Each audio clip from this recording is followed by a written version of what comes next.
Welcome back to Brick Dynasty Live. For the first time ever, we are streaming from 2 different years, which is astounding. And tonight's guest has been running the world circuit with shows lately. You've been to Canada, you've been to Wales, and now you're in the US. That's a hell of a run. Oh yeah. Welcome, how you doing, Ken? Lovely to be on your show, mate. How are you doing, Papa Dingo? Oh yeah, it's I'm doing great. I'm psyched to have you here. So first question I have to ask, because we'd get there eventually, so we'll just jump on it. The name, Liam Brick the Bed, where did that come from? Oh, the hard questions first. All right. Oh. It actually came out of wanting to change. I had my original name with my surname, and I was in the AFOL streams a lot. I was also in Stud City streams a lot. And I'm like, I need to change my name to something a little bit more interesting without my surname being doxing myself all the time. So one of Stud City's live streams, I'm like, I'd picked out 4 names that I thought would be kind of cool, and I'd already made a decision on Liam Brick the Bed, but kind of wanted some feedback. So Stud City was gracious enough to put my 4 choices into like a poll on his live stream, and it was pretty unanimous that it was Liam Brick the Bed. I'm like, thank God for that, because that's the one I wanted. Awesome. Look, it shows I like Lego, and it shows that, I'm a pretty tongue-in-cheek, funny kind of guy, I suppose, to a degree. So, yeah, it fits me pretty well. And it's self-deprecating humor, and that's all me, like. Yeah. Personally, I think that's some of the best kind of humor. So yeah, exactly, mate. I don't really care about my ego or anything like that, mate. I am who I am, and I don't have any regrets. So I'm a pretty honest person. Yeah, that's the best way to be. It's freeing to have that kind of attitude. It's good stuff. Yeah, it is. Yeah, good. Happy New Year. Excellent. That's a great attitude. Was that an attitude you had to adopt over time, or have you always kind of been like that? Not super easy. No, it's not, but like I just got to a point in my late 20s. I'm just like, sing like no one's listening, dance like no one sees you, and just be yourself. Like, yeah, pretty much, dude. Like, I stopped giving a crap about my self-consciousness and all that, and it's freed me up a lot in life, and yeah, feels pretty good. Nice. For sure. But I suppose it came over time, mate, and just meeting lots of people. Like, I grew up in a tourist town in far north Queensland pretty much, so always people from around the world to talk to, and like the dance music scene I'm a part of, like, really helped me come out of my shell a lot too. I was very introverted before then, but the extroverted me came out, and I love it. Cool. So what kind of dancing? I hadn't expected to hear that. Well, nothing like studio dancing. I'm talking about like underground rave scene. So we call it bushduffing. And it's just a community of like-minded, like sort of the new age hippies, I suppose. But yeah, we'll set up gigs in like around waterfalls in rainforests and that kind of stuff, and just have a perfect nature setting, and then bring a whole bunch of speakers in and play a whole bunch of underground music, basically. Awesome. Yeah. I actually, for like 5 years, me and my few of my mates got together and we started putting our own parties on and promoting that and making sure up and coming DJs had a place to be. Like there was a lot of bigger festivals up there and the younger boys weren't getting much of a play. So we just decided to design something for them and make sure they got listened to and that kind of stuff. So nice. Yeah, for sure, man. Awesome. And then, okay, so that was in the mainland though. On the mainland, yeah. Okay. Yeah. So how long ago did you move to Tasmania? I was born here, lived here till I was 14, and then we all moved up to Cairns, which is in the tropics, like, monsoonal sort of weather. And I lived there till I was about 29 and then came back down here. So I've been down here 13, 14 years. Okay. Joined up with Dad on the family oyster farm and been managing that for about 9 years now. Oyster farm. Yeah. That does not compute in my head. Oysters are a thing you farm, huh? Okay. Well, you got agriculture, right? This is aquaculture. Okay. I guess I could see how that works. All right. Yeah, I mean, I don't know anything about oysters other than to like see them at the grocery store or something. But Sure. in my head, I don't want to call them a wild animal, but it's something you go and find, not something you grow. No, we cultivate it for sure. We buy them like 2 millimeter across, which is, I don't know, Wow. 4/16 of an inch, I don't know. And we grow them up to mature stock. So yeah. That's cool. It's outdoors work. I see stingrays, seals, dolphins most days. It's pretty, well, It's up my alley. Like I love working on the water. I've always been a water boy, which is why I like lots of, like underwater and water related Lego, like, submarines, boats, anything that's got like a coral reef system sort of thing. Like that's the kind of Lego I really like. Nice. Okay. So that actually happens like in the wild, not like in like a backyard farm or something. No, that's right. We work in the ocean every day. Okay. Yeah. So we've got a shallow lagoon and we just grow them in that. So like the highest it gets is like 3 meters in the lagoon. And so my house is right on it. I can throw a rock into the lagoon from my house, which is very nice. And then you've got the Southern Ocean on the other side. So it's like a peninsula. So and the government there lets you actually use the ocean? Yeah. Well, it's leased from the government. Okay. Oh, okay. So you have permission from them. Okay. Oh, 100%. Yeah. Okay. Yeah. All right.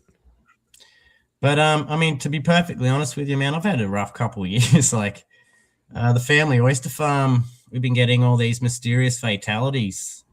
We can't figure out what's going on. Like we're pretty certain with a lot of the scientists that have been working on it, it might be a lack of oxygen. So in summer months, the oxygen disappears and oysters have been dying. So, I mean, Dad's had to temporarily shut the farm down and I've had to find work elsewhere. And so it's been a rough couple of years in that department, mate. But, I'm still oyster farming and I'm hoping to go back to the family farm and manage that again. Man. So an oxygen issue? How does that work? Well, I mean, the water warmer gets, the less oxygen it has in it, right? Mm-hmm. You need constant tidal flow. We don't really know what's causing these events. So we're still in the dark and we're still trying to figure things out. But if we don't get any fatalities this summer, I think the old man's looking to buy some more baby oysters and start growing them again. Okay. So you went and got a job doing oysters elsewhere? Yeah. Okay. Yeah. It sucks, actually. Oh, yeah. Yeah. Yeah, I guess that makes sense. You kind of get into the routine of doing things your way. And yeah. I mean, I don't want to talk badly about the new business, like the new job I've got, but we did things a lot better, and their safety standards are pretty lackluster. Like, yeah, everything's falling apart there, and it's all about the bottom dollar and profit over like safety and other things like that, which kind of sucks. Are they big oyster? Mm. Yeah. Like a chain kind of situation, or how does that go? Well, they got shareholders and they've bought up a bunch of other farms, and they're just getting too big for their boots. So, yeah, the staff sort of get left to the sideways over profit, which is, it's capitalism for you, right? Yeah. Yeah. Wow, I wouldn't have thought oyster is like that level of big business. Get some guy in a tie and a clipboard comes and yeah. Do your oysters. Yeah, it's the second biggest aquaculture industry in Tassie, because we're just surrounded by water, right? So there's a lot of water-related aquaculture. There's abalone, there's salmon. Salmon's pretty big here. Yum. It's like one of 3 or 4 things that come out of the ocean I'd actually eat. Oh yeah? Yeah, I'm not a big fish guy, but salmon's all right. I'm pretty all right with that. Yeah, especially if it's got a little touch of Cajun to it. Oh, a little bit of kick in the face. I like that. Yeah, very nice. Stuff. So you guys are what, 2 or 3 hours out of Happy New Year's in on the East Coast, right? Yes, sir. We're just a little under 3 hours away. 2:45. I think I'm like 15, 14 hours ahead of you. Also, I've seen 2026, mate. It's actually not so bad so far. Yeah. Did you? Nothing really terrible's happened yet, so I think we might be in the clear. Maybe this is going to be a good year. Good. Did you buy any of the new releases today? No, actually, I'm just hardcore saving for Brickworld Chicago at the moment. I bought the Goonie set day one, and I haven't bought a brick since. Well, wow, good for you. I did pick up a Bricklink set that I'd pre-ordered. The Thieves of Tortuga, mate. Have you seen that one? Yeah, that's cool. Yeah, I love my pirate stuff. I love my castle. I love my classic space. I love Star Wars and icons, ideas, all that kind of stuff. Anything that's nostalgic too. Anything that's based off a movie like Indiana Jones or Jaws, and like I said earlier, also like anything that's related to being on the water or under the water. Kind of love that. One of my first jobs out of high school was working as a dive master in the Great Barrier Reef in Queensland. Wow. That was my office. That was my office for a while. Wow. Yeah, the things That's I saw. crazy. The things I saw. Man, that must have been amazing. It was pretty good. It was a lovely office to work in, honestly. Working with tourists, it got pretty hectic and scary at times too. Like, I had minimal diving training, and you'd have someone panic under the water, and the last thing you want them to do is just swim to the surface just in case like their lungs blew up or whatever. So you sort of had to you'd have panicking tourists, and you just got to grab them by the leg and then pull them down and then try to calm them down without any verbal communication. Oh, man. So I learned a lot real quick. Yeah. Jesus. That's scary. Yeah. So a lot of responsibility for an 18-year-old, I'll tell you that much. Yeah, I'd say so. All right. So I understand like the concept of pressure and being under the water and whatnot. I wouldn't have thought that you could travel fast enough for your body not be able to adjust and keep up with that. Right. Well, it depends on how low you go and a lot of other factors, but when you ascend, you're not meant to go any faster than the bubbles that you're breathing out, and that's quite slow. We're talking like inches per second, basically. And what really is slow. Can happen? They can rupture their lungs, or they can have the bends, which is it's a buildup of nitrogen in your blood. It can be incredibly painful, and people have died from it. Jeez. Wow. So one of the things they do is you go down like 20, 30 meters and you'll blow up a balloon with your oxygen supply, and then they'll make you send it up, and it just expands and expands and then goes, which is, your lungs if you did that. So, wow. Yeah, a lot of responsibility for a young fella. Oh, man. Mm. It's horrifying. Wow. Oh, yeah. Yeah. I mean, there's a lot of training involved. I hope so. Man. Sure. Well, that's enough to keep me out of the water. If I have not, no the reason to go that jellyfish, deep the anyway. crocodiles, the sharks, and all the gropers will get you too. So, Oh, man. there's a lot in the oceans around here that'll get you. Man. Yeah, we don't have a whole lot of that to worry about around here. I saw the water's cold enough to keep you out anyway. Oh, yeah. I mean, it's pretty frigid waters here too, mate. We don't have icebergs or anything like that, but it's in winter. She gets bloody cold. I had to dodge a tiger snake on the road yesterday. It's the first tiger snake I've seen this season. I think it's in the top five deadliest snakes in the world. What? And they're just out and hanging around? Oh, yeah. So we've got 3 species of snake in Tasmania. Each one's deadly. They'll all kill you. Wow. And we got a pretty good saturation of great white sharks down here too. They come all the way up the east coast and go up to the east coast to Australia as well. So there's some big sharks. There was a daughter and a father. They were diving for scallops. This was 5 Christmases ago, and the daughter was on the boat. The dad was coming up to surface with some scallops, and this 5-meter great white just grabbed him in the middle, and the poor girl had to see her dad getting torn into 2 bits. I don't think they found much of the body either. So that happens from time to time. Jeez. My God, that poor kid. Yeah, some serious trauma right there, mate. Wow. Yeesh. I mean, 5-meter great white. I mean, it'd be a good way to go out, though. It'd be a hell of a story, but yeah. Yeah, a story you can't tell anybody, though.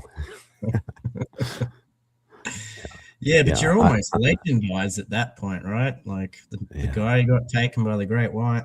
We call it the man in the grey suit. It's the code. You don't want to go scaring people when you're out on the water with it, so you just call him the man in the grey suit. Those who know. All right. Yeah. I mean, they say that after you die, you basically only exist for 2 generations, right? And then after that, unless you're like a Rockefeller or something, you just disappear from history. Yeah, unless you put your name in front of the Kennedy Center or something like that. Yeah, totally. Yeah. But I suppose if you're eaten by a shark in some kind of memorable way or in memorable time, maybe you can stretch that out a bit. Maybe an extra generation. I don't know. I mean, yeah. I guess it depends on where. Yeah. Shark attacks are pretty common in Australia. I mean, where Bearded lives, oh my God, the amount of fatalities and just injuries from Western Australian sharks, like they're pretty crazy. Yeah. There's a huge surf community over there, and then where I live in Tasmania, there's a huge surf community here too. So yeah, it's crazy. Man. All right. So for that to actually get an extra generation, it would have to happen in like the background at a wedding or something. Yeah. They're out taking the like the moonlit thing with the guy on his knee and the sun's just in the right spot, and then there's the shark and somebody out on a surfboard. Jumps out like Free Willy. Oh yeah. Well, it's so. I'm trying to picture how sunsets work for you guys, because you're in a whole different friggin' planet over there. Sure. I mean, we can. Well, I mean, you still have sunsets over the water. I mean, it still goes from east to west, right? So we can go to the east coast and watch the sunrise, and then drive a couple hours to the west coast and watch the sunset, which is kind of unique, I suppose. Yeah, that's actually kind of bananas that you can do that. I don't think there's a whole lot of places in the world where you can do both, like from a car. Yeah. We actually get some of the best sunsets here too, and because we're so south, like you guys get Aurora Borealis up north, right? Yeah, What's your over Aurora? there. So we get Aurora Australis, and that's the southern hemisphere version of that. And so Tasmania is one of the best places to see it too. Southern New Zealand as well, but yeah, we're pretty close to Antarctica here, so we see a lot of the what we call the Southern Lights. Cool. Now, can you see any land masses from where you are? We got a bunch of islands off this island, which is kind of crazy because people live there. So it's like, oh, I live in Tasmania on this island. You know what I want to do is move to a smaller island off this island. Yeah, it's crazy. Can you see them? You can see. I can't see them from my house. No. Okay. But there's so many dotted islands all through Tasmania. It's crazy. And some of them got their own unique populations of birds and stuff like that. So cool. There's an island just north of Tasmania, between that and Australia, and it has some of the biggest recorded tiger snakes in the world. Or we're talking about one of the most deadly snakes in the world, and they grow up to about 2.5 meters long. So they feed on mutton birds. So they eat the adult bird's called a shearwater, and they travel to Siberia every year and then come back to Australia. But when they have their chicks, the chicks are like 6 times as big and full of fat because the parents are feeding it full of krill and pilchards and stuff like that. So the snakes get into the holes. So the birds give birth in a hole. They'll dig a hole and they'll keep them in the hole. But these huge snakes, like probably about that thick, 2.5 meters long, biggest recorded ones ever. And yeah, they'll just come down into the little bird dens and just swallow them whole and live in the holes for a while. Odd. Yeah, they're crazy. Wow. Man, nature doesn't screw around down there. No, I mean, even the cute ones will get you. Now, snakes don't really screw with you unless you're like invading their space, right? So if you're just walking them, yeah. Oh, they will. No, I'm agreeing with you. Oh, okay. But if you upset a tiger snake, he'll chase you 20, 30 meters and try and strike at you the whole time. My God. Yeah. So the most dangerous thing, or the two most dangerous things, is idiots thinking they can kill the snake with an axe or a shovel and then they get bitten. They deserve it, I reckon. And then the other ones, when you're bush hiking, they just love to sun themselves on like a hiking trail. And if you're looking forwards and not looking at the track, you could stand right on one, and that's when they'll rear up and have a go. Okay. All right. But if they're on like the side of the road and you're on the sidewalk, then you could probably pass by them. Okay. Oh yeah, 100%, man. Like they're not these aggressive, terrible things that everyone makes out to be. Like I've actually sat down by a river, like 1 meter away from one, just chilling out with it, watching it. Okay. They're pretty cool creatures.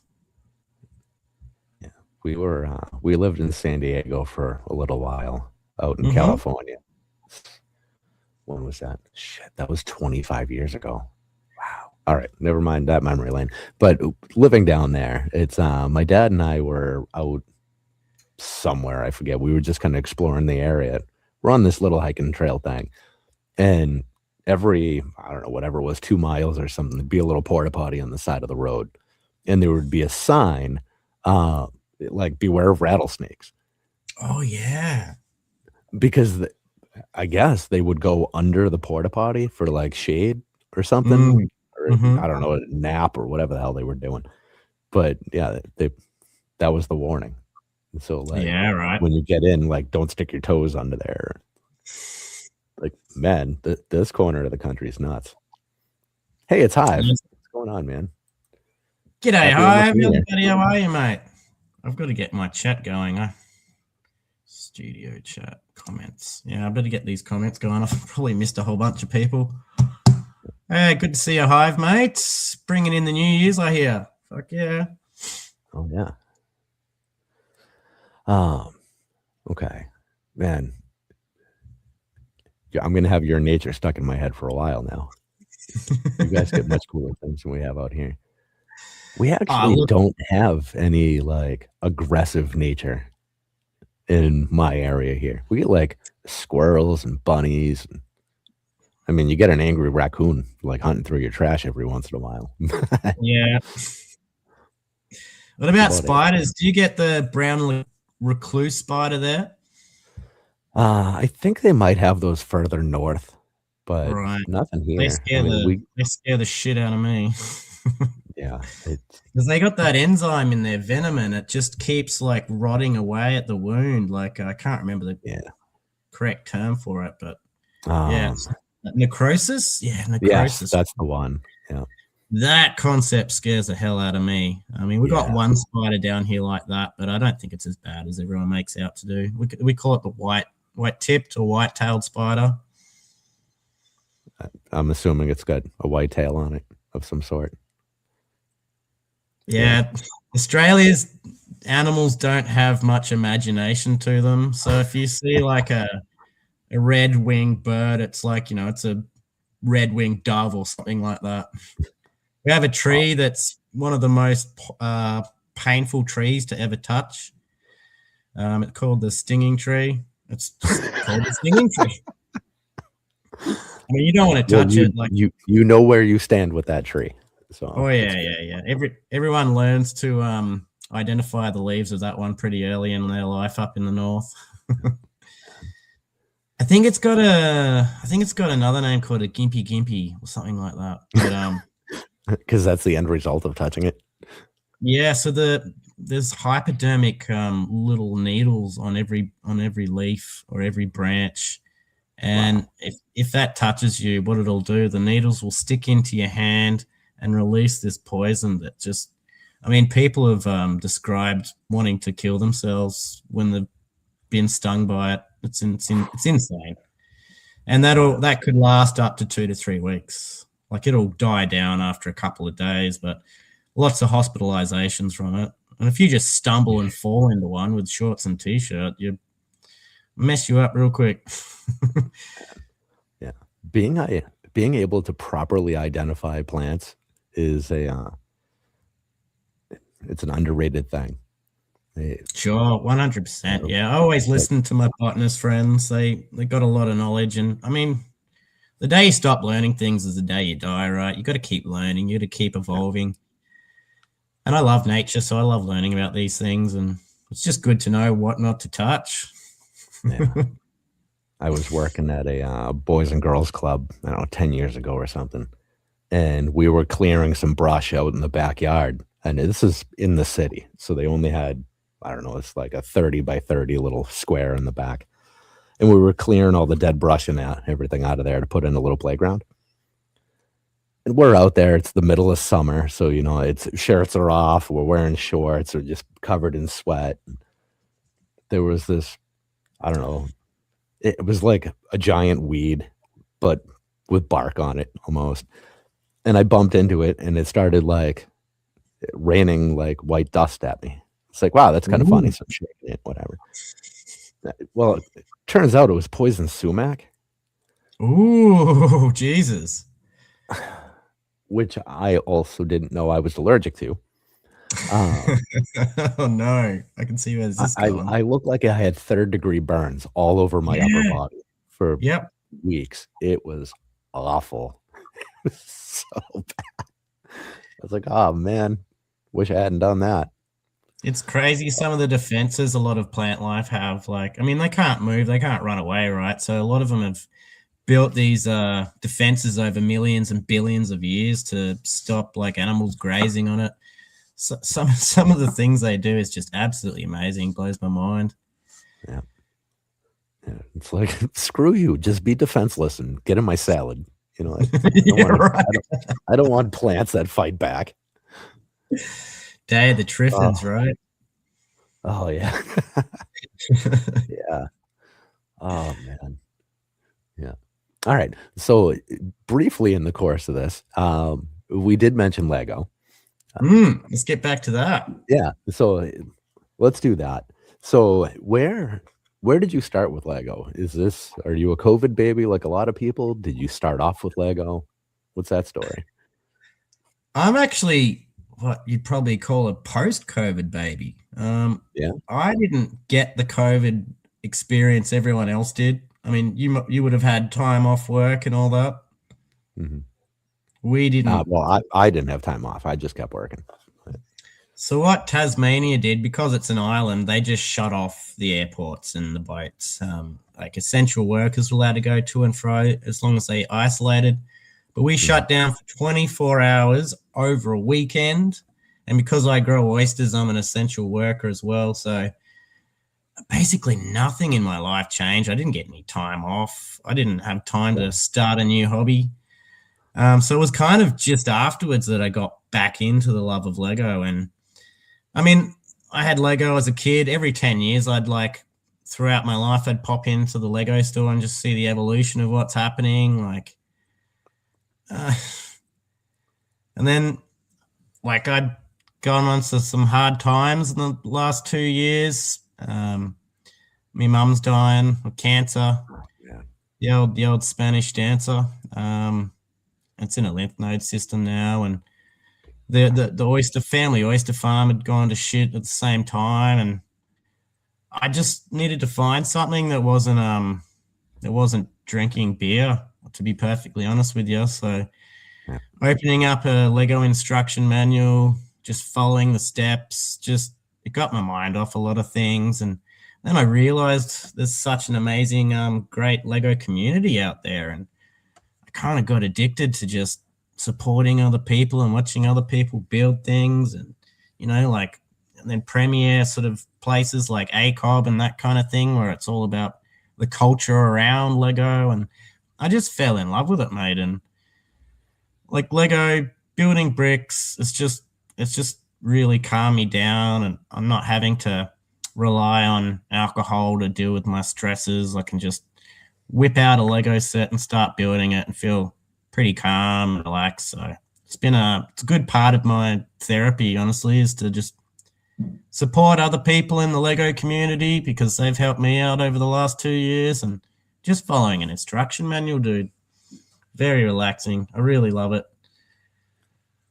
I mean, I've got other coping mechanisms as well. I do a lot of fossicking. I go looking for sapphires and gemstones and agates and petrified wood, and sort of shape them up and polish them in the winter and collect them in the summer.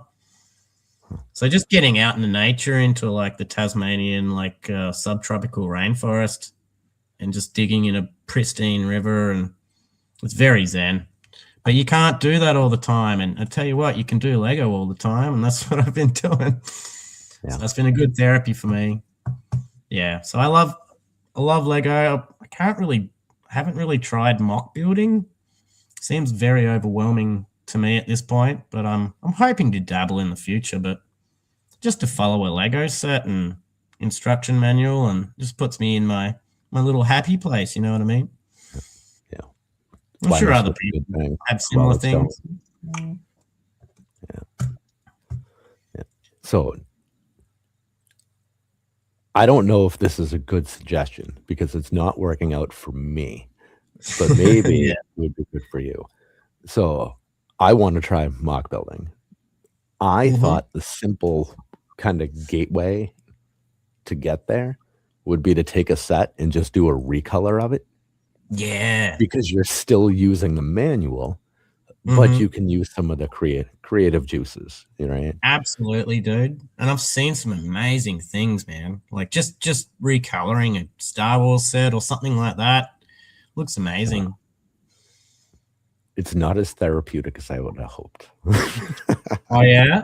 So you've done a couple? I'm working on my first one. I'm working on the supply llama from Fortnite, because I love that thing because it's so derpy looking, right? Yeah, right. But I wanted to make it kind of kind of evil, kind of sinister. So I wanted to recolor it in the Dreams Villains color palette. Yeah. Oh, that's a great idea. Some of their color concepts for Dreams and the bad guys is on point, man. Some cool stuff. It's so good. Lots of really nice trans colors in there too. Yep. And I figure I have a pretty good part inventory, so we'll give it a shot, right? So much harder than you would think it would be. It is not therapeutic to me at all. I should have just built this set and shut up. But now I have to complete it because I've started. But sure it'll look fantastic when it's done. Yeah, it's I feel bad. So part of this show is I get to meet all of you awesome people, right? Mm-hmm. But sometimes I feel like a shitbag because I'm just purely a set builder and nothing more at that point. And it's like I can't talk to these people and say I've never even tried. Like, I mean, I'm never gonna lie about it, of course. I've always said I've never tried. But that's a terrible response. Possibly. I mean, I don't know. I think in the end, who gives a fuck? We all just love the brick, man. Whether you're doing something creative with it or you're just following an instruction manual, mate. I don't think it matters. I take my hat off to every mock builder out there. I love watching their creativity come into action. I'll always support it. I'll always, if I find a mock I like, I'll like it. Yeah. But I'm just not really sure if it's for me at this point. Like, never say never, right? But I think it shouldn't really matter. Like, I don't think there's any exclusiveness over a mock builder to a normal. We all love Lego, right? It's for the love of the brick. Yeah. It seems like you get to a point where you got to at least try. And if it's not your thing, who cares, right? Exactly. Go back to building sets, and that's awesome because we've all had fun with that. But it's right there. And some of the best teachers out there are just awesome people, right? Yeah, right. 95% of the people in this community are phenomenal. Oh, yeah. 100%. So why not give it a shot? And the ones that aren't phenomenal, you can just find out Friday nights at midnight.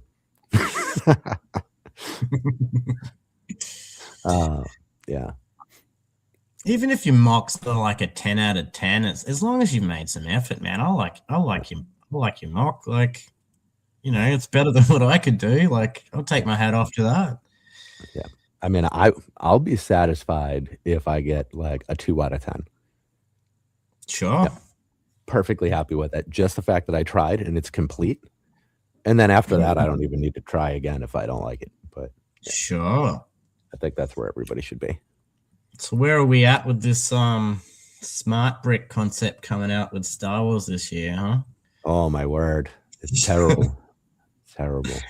You think Lego would have learnt their lesson by now with like app-based sort of technology, like lack of sales? I don't know. I mean, like, none of us have seen this brick yet, but I think some of the sets it comes with, like, you've seen the minifigs, right, with the battery symbol on it and all this warning writing. Kind of ruins the minifig, if you ask me. Yeah, I don't know. If I wouldn't be too mad about it if I thought they were gonna have an even balance. Like, they give us a couple things that are smart brick compatible or whatever the hell they're doing, and then they just give a bunch of like good other sets, like normal sets that we would always expect. Sure. But it's really seeming like we're just going to get overwhelmed with this nonsense, and they're not going to give us a whole lot else. Yeah, that is my concern. Yeah. We'll just have to wait and see, I suppose. Yeah. I mean, I guess that's what it always comes down to with them. And every time we wait and see, it just shows up with another price hike and crazy things. And now we get a $10 poly bag that comes in a box. Right. Well, the thing is, like, I'm nearly almost priced out of Star Wars Lego as a hobby anyway. Like, the last year, like, I couldn't have bought that many sets of Star Wars because, honestly, it's out of my price range a lot. Yeah. And to add a smart brick with an extra X amount of dollars on top of it, you're looking at a phenomenal price for bugger all bricks, really. Well, the nice thing they've done is instead of making, a set that was 120 and became 160 into 200, they just cut the part count in half. You look at the X-Wing and it's got half as many parts as it should for the price, right? Right. That's shocking. Yeah, so that's how they made them affordable. They just made them very small. Yeah, I don't know. And why pick Star Wars and Pokemon as the two that you kick it off with? Totally. I mean, I can almost see Pokemon, but I mean, Star Wars, why would you want to make something already expensive more expensive any freaking way? Yeah. I mean, my first thought was, okay, Soundwave is really cool. The sound brick thing that's in there, that thing is phenomenal. Yeah, absolutely. Can't wait to get that. Yeah, so imagine taking, a pair of minifigs and putting them down on a brick and hearing the lightsabers. That would be cool. Oh, yeah. I mean, there's a lot of good potential in it, I suppose. Yeah. But they're going to ruin it. I hate to just be that negative, so bluntly, because I want everything to be awesome. I can't see them pulling it off. That's not a thing Lego does, right? Yeah. I mean, we all saw what happened with the hidden side sets, right? Yeah. You get them for 60, 70% off at one point. Yeah. And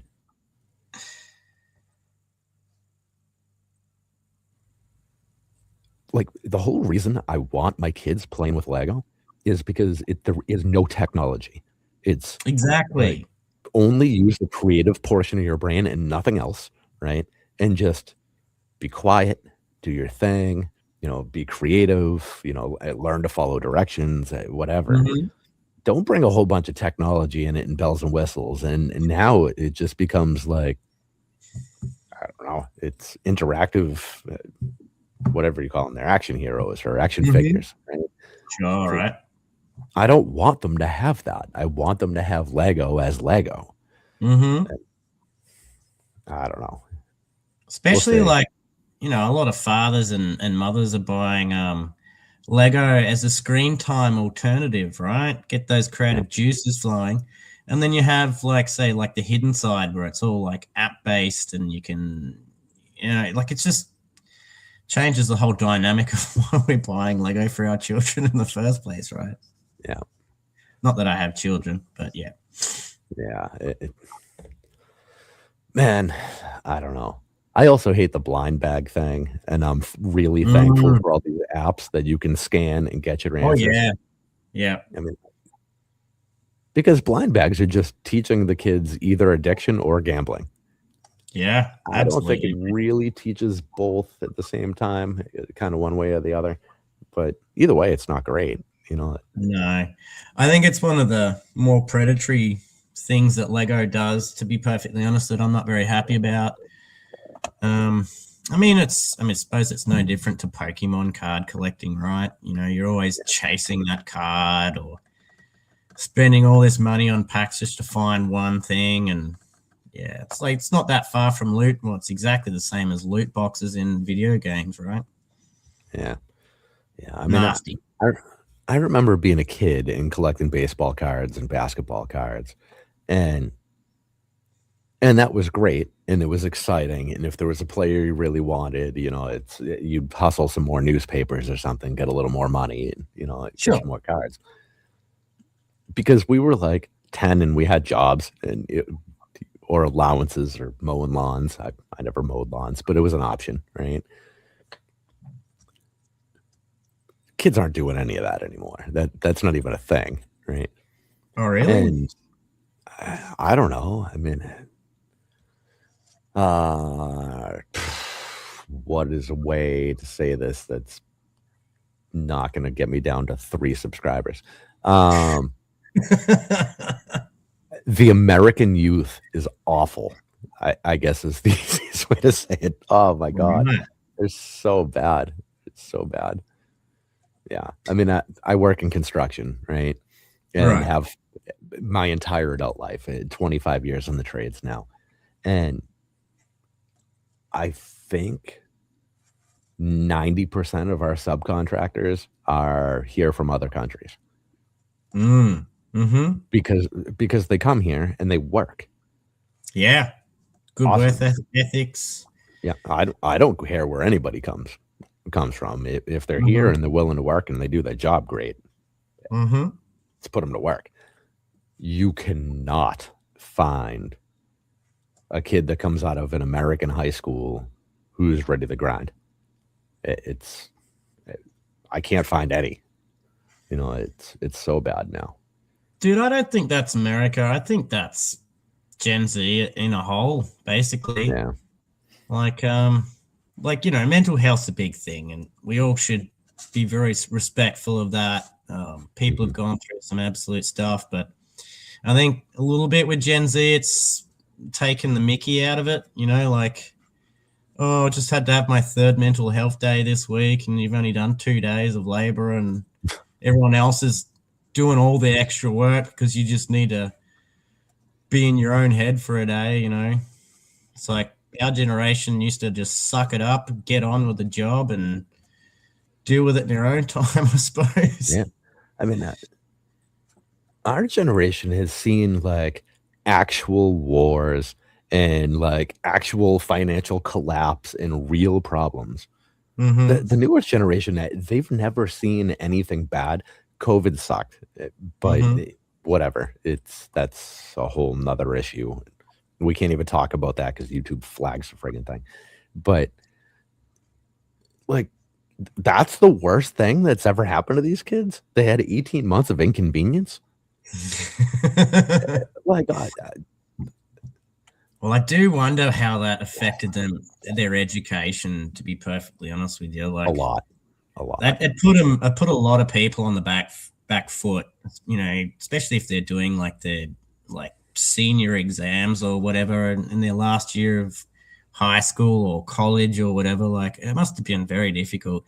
And I think a lot of what I've heard is since COVID, like there's a lot of people underneath the reading writing level. You know. Yep. Maths ain't too far behind it either. Like, we've got some dumbass kids here, man. Yeah. Poor guys, though. Like, problem. I can't imagine what that was like for them. Like, year and a half of trying to do it all by computer, and like I can't even get broadband internet at home. Like, I have to work on cellular data, which is why I've moved my office to the parents' place whenever I do a live stream nowadays, because you just can't see me. Like, it shuts out all the time. Can't even see my face. Wow. So, you know, imagine that in a classroom with 30 other people online, and no wonder everyone fell behind in reading and writing and math and stuff like that. It must have been very difficult for them. But yeah, to get back to your point, man, like, yeah, I mean, I suppose every generation's different, right? But sometimes you just need to suck things up and move on with it.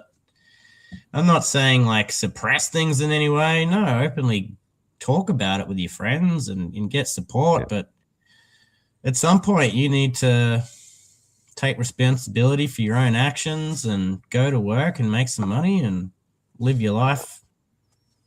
I feel like that gets put to the side a lot nowadays. Listen to me being an old grumpy old man. I sound like Hive now. Well, it's we're all pretty close to the same age, I think, right? Sure. Yeah. I mean, yeah, pretty much. Like, I think I'm on the cusp between X and what Generation X and Generation Millennials, I guess. Okay. So you're early 80s. Yeah, early 80s, 83. I don't mind saying my age. Born in 83. And, you know, we've seen a lot of financial things happen. I've seen wars come and go. Yeah. It's been kind of crazy ride since 83. I mean, wasn't that the year Chernobyl happened, 83? Pretty sure it was. I don't know. I was too small at that point to really acknowledge things like that. Yeah. But Yeah. looking forward to seeing what's coming out in Lego in the mid-year. Like we've had a lot of reveals early. So many. Which is like, I don't know, it's a double-edged sword, right? Like we want an element of surprise, and we also want to know what's coming out beforehand. So I don't know. The Creel house looks all right. The Stranger Things. Yep, we'll be buying that tomorrow. Oh yeah, right. Yep.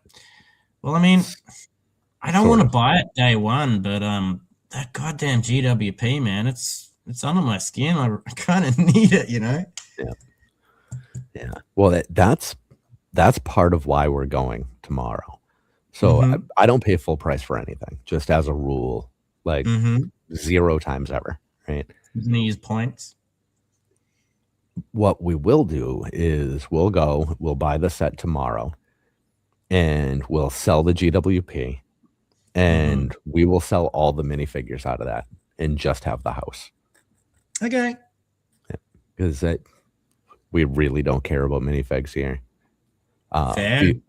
The only minifigs we care about are sig figs. I'm a big fan of those. I love them. I want everybody's.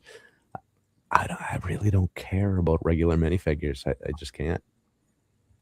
I think I care about it less than some other people in the community. Like, I don't know. Like, I buy Lego sets for the set, right? I mean, I think the minifigs are just a happy bonus on the side, but I definitely found myself buying Star Wars sets just for the figs, though, and man, that gets expensive. Yeah. I don't. Maybe it's different with Star Wars. I mean, at least for a lot of people, because there is some excitement there. It's like, oh, I've watched this movie 8,000 times, and there's this one cool character, and he's never come out before, and now here he is in a set. Yeah, totally right. Yeah, I can have some level of appreciation for that. I just don't have that level of attachment with anything, I don't think. Like, I can get really excited about a building or a ship or something, but it's like the characters, unless they're going to perform for me in some kind of like, let them go. These boxy little people. You know? Yeah. No, I do love the sig figs too. Like, I'm probably going to come to Brickworld a little ill-prepared. I don't think I'm going to have a sig fig in time for it. But I'm more than happy to take any sig fig anyone wants to give me of theirs. All right. Not a little collection. I'll make sure I have one for you. Yeah. Oh, that'd be great. Like, the only sig figs I've got is, to be perfectly honest, anything that Matt Black Bricks has made. Like, it's as far as I've ever gone Good with stuff, man. Oh yeah, absolutely, man. Like, he does a good job, Cody. Hats off to him. Still waiting on my Dale molded figs. Yeah. Like, you wouldn't believe how long it takes for mail to get here from the US. Like, we're talking 6 to 8 weeks sometimes. Wow. I think it all gets put onto like a truck and then ferried over, and because we're on island time, just no one is very efficient here. You get your mail when you get your mail, basically. All right. So island time is a worldwide phenomenon. Oh yeah. I like it. I'm a pretty laid back person, like borderline lazy. Like, I'll take up piano lessons just so I can not go to them. You know what I mean? How lazy I am. Yeah, it's we spent a little bit of time over in Hawaii, and I was just astounded by the pace of the people there. Everybody's just so chill, and they're just doing their thing. And it's like, I'm from the Boston area. I've been here 95% of my life, and it's a different pace here than even most of the country. It's fast. It's a little edgy. Everybody's just like somewhere between like an 8 ball and too much coffee, like all the time. And the island pace is just, it's weird. It's like, I don't know. You got to take a Valium before you get off the plane just so you're ready for it. I'm actually, I don't know, like I've never been overseas before. And it's going to take like 25, 26 hours without any delays or stopovers, or just solid flights, 26 hours just to get to Chicago. Yeah, so I don't know if I should go see a doctor about some kind of calming medication myself, but we'll see. Yeah. I probably don't need it. I'll just be riding on cloud 9 the whole time there, like be excited. I've never been to a huge city like Chicago before. I mean, I'd much prefer to be in a rainforest somewhere, you know, like listening to the birds and stuff like that. But I'm gonna just go explore the big city. Should be good. Yeah. Brickworld is not peaceful. But that's by design, right? It's just it's chaos, it's people, and I mean, really, it's unlike anything I've ever done. And I've been to thousands of concerts at this point. Like, my hearing sucks. It's abysmal. And construction wouldn't help either with the ears. No. I mean, I live my whole life in a headset. I mean, I have the construction headset, right? So it blocks the noise better. But yeah, ear protection, 50 hours a week, and still my hearing sucks. Yeah. Yeah. I close my eyes, there's a fire alarm going off in the background. So like maybe early tinnitus, perhaps. Oh, it's real bad. Mm-hmm. Yeah. I actually have to have a podcast running on my phone. I put my phone under my pillow just to block out the alarms. Yeah. It's bad stuff. It's crazy. Yeah. What kind of concerts did you go to back in the day, mate? What kind of, you like rock and roll? You look like a rock and roll kind of guy. Yeah, there was a lot of that. We did a lot of metal shows. I was a booking agent for indie hip hop for a while, so we did a lot of that. Wicked. Yeah. So we did a fair amount of everything, and it was a good time. My best year, we did 99 shows, and it was funny. I had 2.5 weeks left in the year. And we had nothing booked. It was, holiday time and whatnot. And I could not find one single show that I actually wanted to go to hit that 100th show.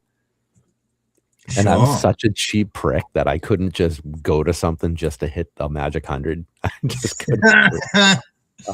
Mate, there's no substitute for quality. That's something I learned a long time ago.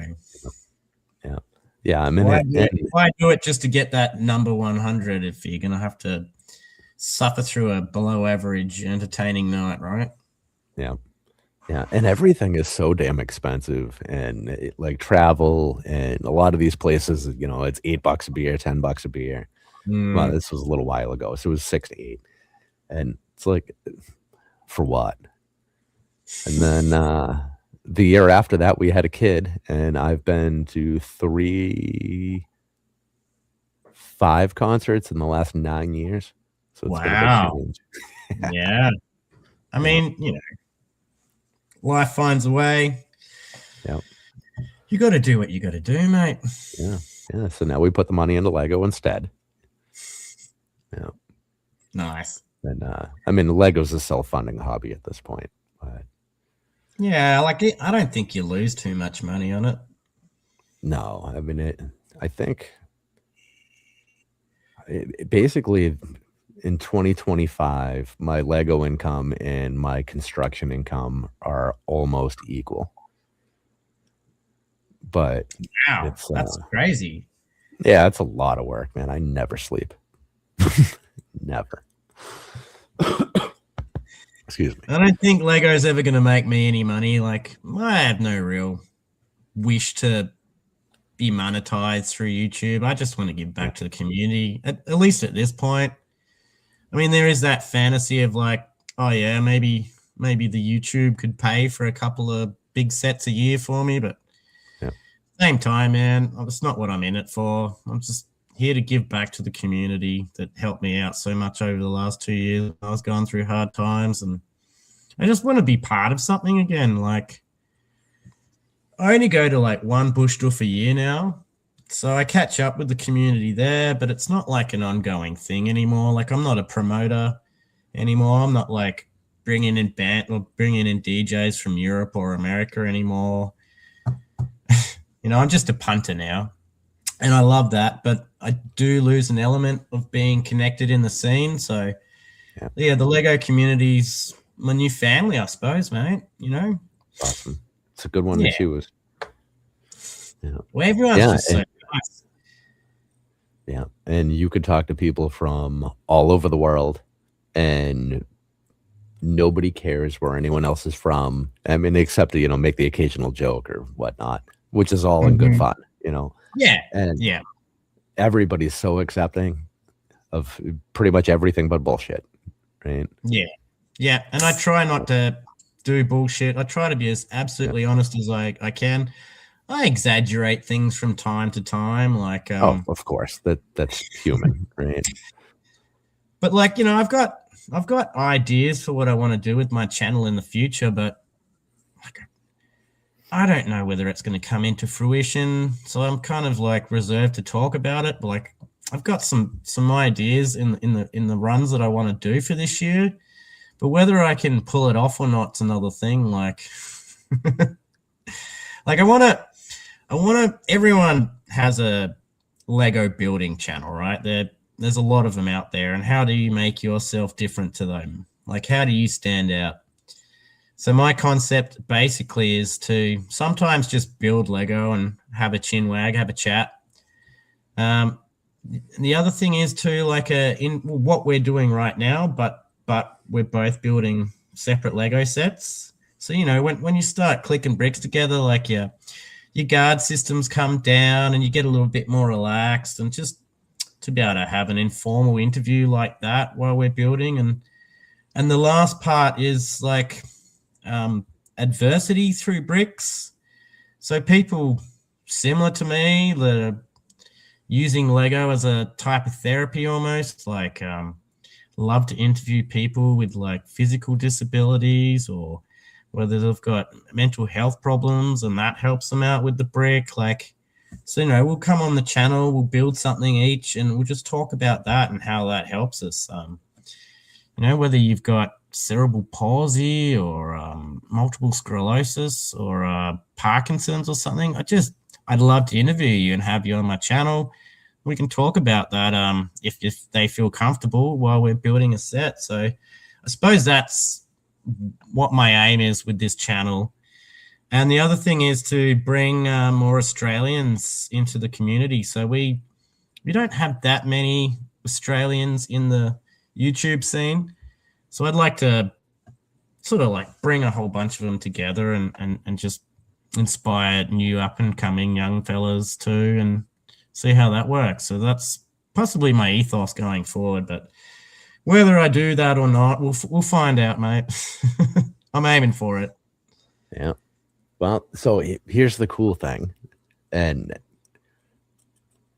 I learned this too late because, well, if I had learned it earlier, I would have started earlier. But the great thing about YouTube is when your channel first starts, and for a very long time afterwards in some cases, not a lot of people are watching. So if you do something and you fall flat on your face, nobody even notices. And the 3 to 4 people that are there, they're kind of the homies anyway. So if you fall on your face, they're just going to kind of like give you a little nudge and a poke, and it's like, whatever, man. Exactly. Everybody's cool. Who cares?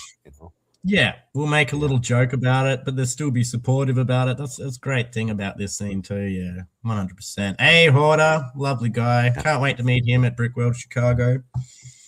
Happy New Year. Sorry. Yeah, so does that mean it's actually news there for him, or? No, Horder's over here too, right?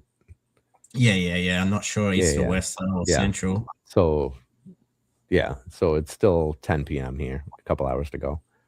Mm-hmm. Yeah. trying to keep track of where everybody's from is just hard. Yeah. I've started trying to store little notes to myself here and there, trying to keep track. Yeah, so I've got a list of all people's YouTube names and like their real names, so that when I get to Brickworld, I've got a reference guide for it. But I probably should be playing, like writing down where they're from too. Like, probably not the worst idea, but yeah. And that's like the only reason I actually started doing videos and being on people's live streams is just so people could, when I go to Brickworld Chicago, people know my face and they can come up and say hi to me, basically. But yeah, that helps. I mean, that's part of why I've left my name on everything. You know, it's my full name is my Discord name, which is probably not the smartest. And I usually don't put my full name on YouTube, you know, but I spend so much time in Discord that it feels comfortable. It's home, you know. I'm in 22 Discord servers. Wow. Pretty sure it's 22. And I'm only active in 2 or 3, maybe 4. But so do you have your own one? You've got your own, do you? Yes. Yep. Yeah. Nice. So the Brick Dynasty server, we started that one just for customer service for the Brick Dynasty app. I remember that. Yeah. But some people are fairly active in there, you know, sharing deals and other things that they find. And I really didn't want to make it a deal server, because Stud said he's already got that going on. He does a pretty good job over there, and that's kind of his thing, right? Yeah, right. You understand? I don't want to. Yeah, I don't want to try to jump in on that. You know, we offer a service. If people want to, you know, work on that service and share some of their wins in chat and, you know, some other tips and whatever, have at it. But we don't like heavily encourage it in there. I'd rather them go where, you know, the home already is. Although I think I got to talk to Christo about that at some point, because I feel like I don't want to say a merger, but some kind of cross-pollination should happen at some point. I think his community could benefit from what we do. I like that term too, cross-pollination. That's well put. Yeah, and he's a businessman too, so I mean, we could talk from that angle at some point, but we'll see. We'll cross that path some other day. I'm still trying to. We had a conversation in the mod channel in that server, and one of the guys was like, "You really need to raise the price." It's like, man, I've been wondering how I can get this thing cheaper to people. Like memberships? So part of what we have in the app is you can, like, any Lego set that's on the market that we can get the information for, with one click of the button, you can check the 50 closest Lego store, 50 closest Walmarts to you, and find out accurate in-store pricing, quantity levels, aisle location, back room count, everything, right? And we charge $5 a month. That's reasonable. We started off at $15 a month, and as soon as I could afford to drop the price, I dropped it by as much as I possibly could. But you get to a point where it's like, you're offering a service and you're troubleshooting, and, you know, you're paying people to maintain the thing. It's like, right. Yeah. So I can't not charge anything, but I also want it to be a service to the community at the same time. So I think what we basically came to is we're going to offer more and possibly add another price tier. Okay. at some Yep. point, and we'll see exactly what what happens with that. But Sure. we've also added in, so every time Walmart uh, adjusts their prices, well, Walmart, Target, and Lego. So Walmart, we get price updates at midnight. Target, we get them at 3 a.m. and midnight for Lego. As Yeah. soon as they adjust their prices, it all shows up in our app. So there's no need to even go on Target anymore. You can open our app and it's all sorted by biggest discount to lowest, just right in the feed. Because shopping Yeah. for sale sucks, and setting all your filters and doing all that nonsense. Oh yeah. Like I'm pretty onto the Australian sales, but we get some pretty good deals down here for Lego too. Like on average, I think we're paying just slightly less than America as of like 2 years ago. Like even before all your prices went up this year with certain politicians being involved and your tariffs. But yeah, like we might have something that gets released day one and then like count 1 month, 2 months, and it could be up to 25-30% off. Wait to Black Friday, you might get it for 40, maybe 50% off. It's crazy. You don't have to wait long for something to come down in price. And some of our department stores, like they mark the price up a bit to Legos.com's version, but you're already getting like they're already selling it at 5 to 10% discount from Lego's prices. And then they'll do like a 25% on top of that, 10%. So sometimes you're getting 45, 35%. Nice. I mean, I only talk about percentages with Lego in Australia just so it's easier for other people to understand. Like, not expecting anyone to understand the difference between the American dollar and the Australian dollar bucks. You know what I mean? Yeah, the conversion with you guys is crazy. It's what are you guys? You're 40% higher, something crazy like that. Yeah. I think for one Australian dollar, it's like 1.66 or 1.64. I mean, it's that much. Okay. Yeah, so we're actually pretty in tone with Canadian prices. We're pretty close to Canada. Yeah, so we're just slightly more expensive than Canadian prices. If you ever see those prices, that's what we're paying. Yeah. Okay. So the Death Star, those prices I can get around. Yeah. Is 1,500 Australian dollars. That's 50%. Wow. And well, it's actually cheaper than what you guys are getting it for. It sounds like a big number. It's a big number to wrap your head around because you're like, you know, it's not $1,000, it's 1,500. You know what I mean? Yeah. Oh, but it's 50. It's 1,500 of your dollars. Okay. That's right, but it's still kind of technically cheaper than what you guys are getting it for. It's insane. I can buy a roadworthy car in Tasmania for that price. What? That's incredible. Yeah. Wow. Man. Talk about getting priced out of Lego, right? Star Wars.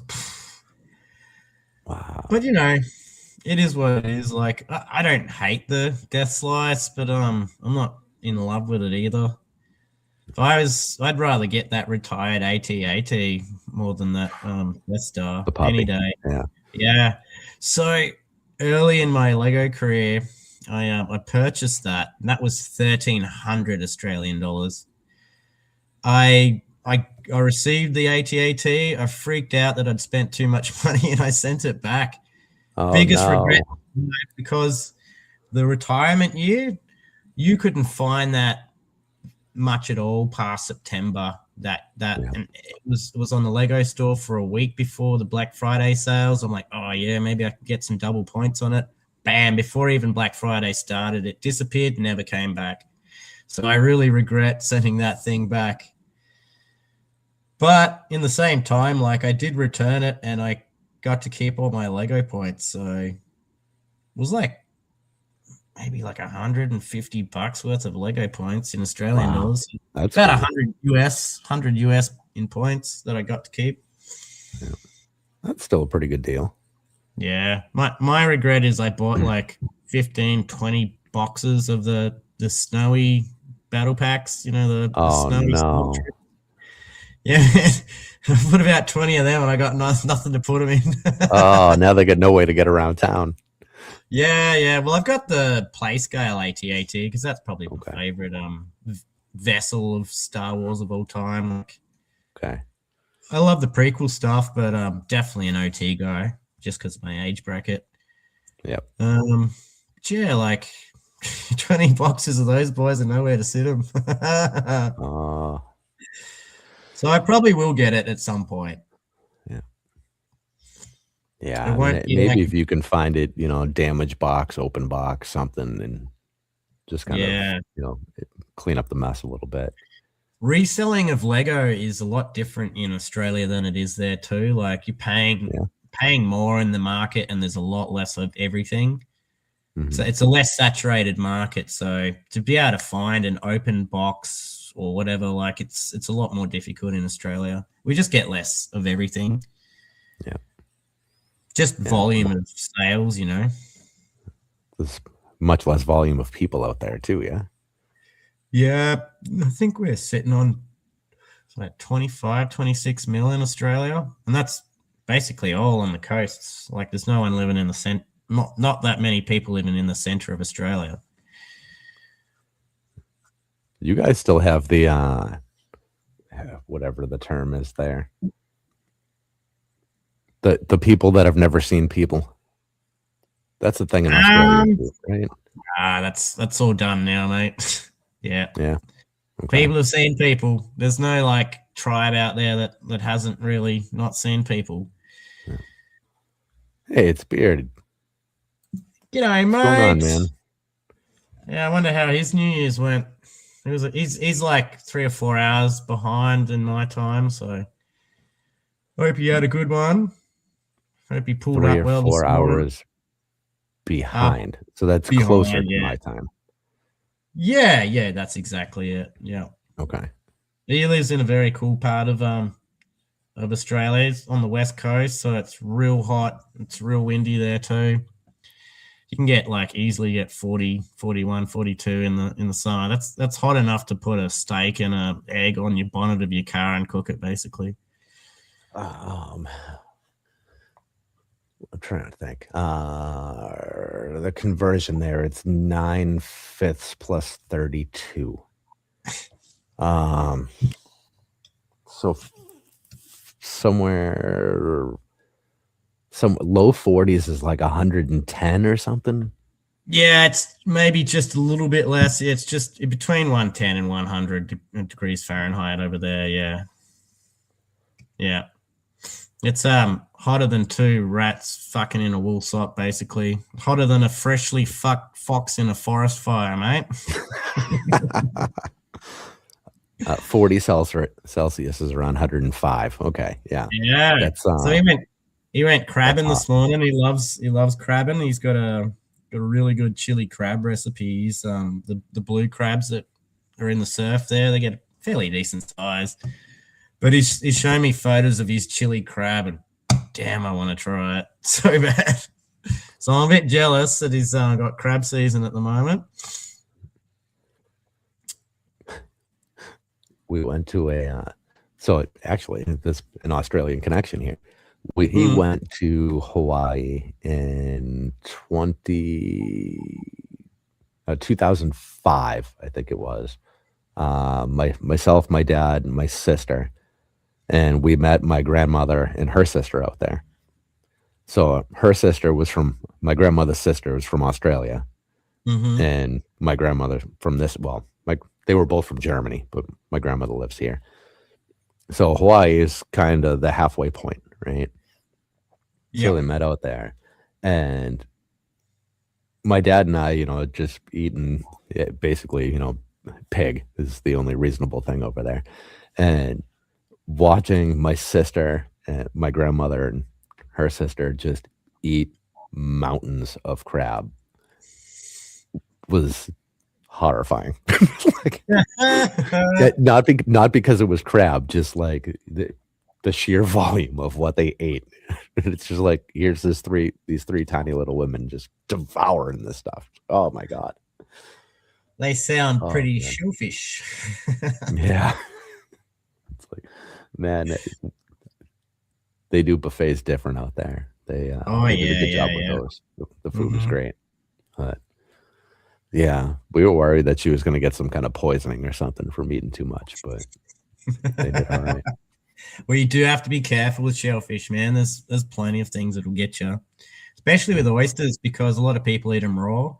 So there's a lot of potential for bacteria and disease that'll just kill you. We got one that's called paralytic shellfish toxin, and you can have a stroke and lose the feeling and part of your body almost permanently. My God. And then you got like listeria, which you find in cheese, and that's why pregnant women don't eat raw fish and sushi and certain cheeses. And then you got vibrios, and that'll kill a man real quick. So you got to be real careful. Like, we do a lot of testing, water quality assurance testing. Australia has a very high standard of food safety, which is something that I've had to learn back to front, like all the guides and all that to get us up to level with selling.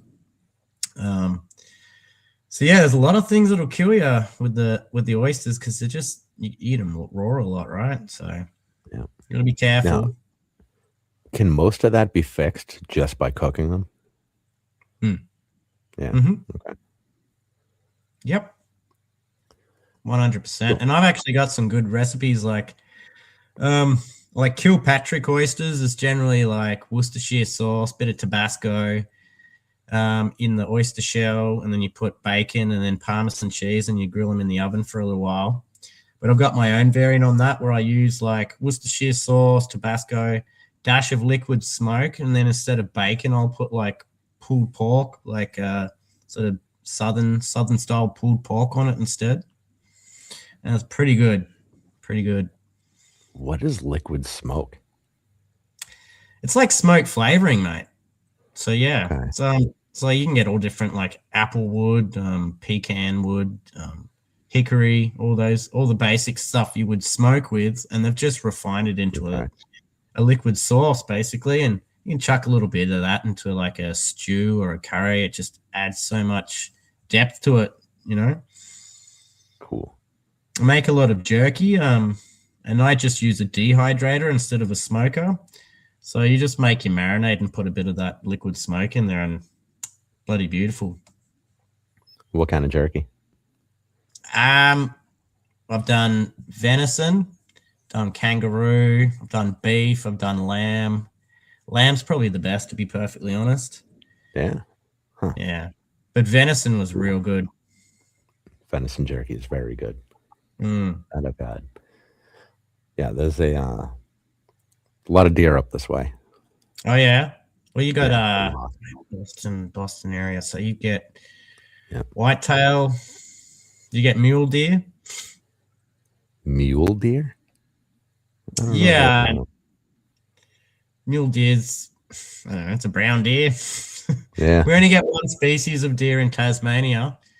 It's called fallow deer. It's from Europe. It's the typical baby deer, you know, with the polka dots on them. Yeah, so. Why? And you're never going to have any other kind of deer unless somebody brings it to you, right? Yeah. Which is good. Like, we don't want too many noxious species in our state. Yeah. Like, we've got enough. We've got feral cats everywhere, like eating all the native wildlife. They're crazy here. It's insane what the cats will do, and foxes too. So, you know, all these lords in the 1800s are like, oh, I wish I had the English hunting experience here in Australia. And they'd bring over rabbits and foxes and cats, and they just decimate the native wildlife species here. It's actually disgusting. It really upsets me. Yeah. You don't have any rodents, though, right? Yeah. Rodents. I mean, rabbits are rodent. I think even everywhere's you don't got have rats. Any. Yeah, you still have rats. Oh yeah. Yep. Huh. Yeah, there's some poor farms where they have droughts and they'll go out at night and the entire ground is just moving with mice. It's insane. Like grain farmers have a big problem with them here. Yeah, it's pretty bad. And the foxes are real bad too because like a cat will kill 1 or 2 animals a night. That's just that. But a fox will store things away for a more leaner time. So they might kill 10 to 12 species or animals per night, bury them, eat one, and then just keep going every night. And they can wipe entire species of marsupials out. Wow. It's pretty bad. Huh. That's funny because I would have thought the opposite, that it would actually be a net benefit cleaning up all the things that you don't want. But yeah, I guess there are things that you do want to keep around, huh? Yeah. Just looking at Bearded Brickman's post, like, yes, I've got Saratoga poisoning, which is from mature, big sort of reef fish. So they'll eat the smaller fish. I can't remember how it works. I don't know if it's a bacteria thing, but yeah, you can get quite sick from ciguatera poisoning from eating large reef species and stuff like that. Yeah, and he said, yeah, rats and mice are crazy in northwest Western Australia. It is what it is, man. Like we've had billions of years for these marsupials to evolve and survive in the Australian bushland, and then we just throw some cats and some foxes in there. And, do you know what I mean? Like, yeah, it's pretty bad. So I've tried to create a little bit of a sanctuary for my little furry guys.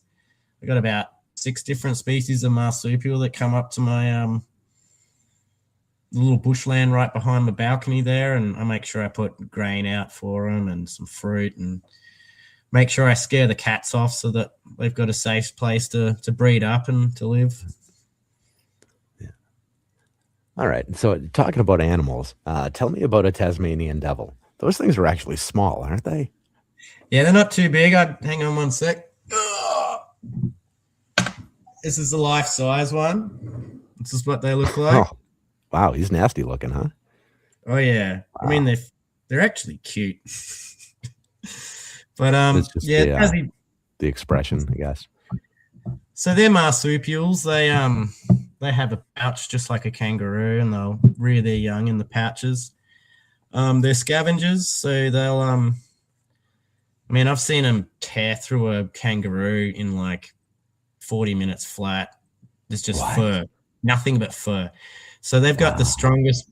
They got the strongest bite of any animal of that size, and they actually can chew through and digest bone. So when you see incredible. When you see scat out in the bush and you can see bits of shards of bone in it, you know that's the devils.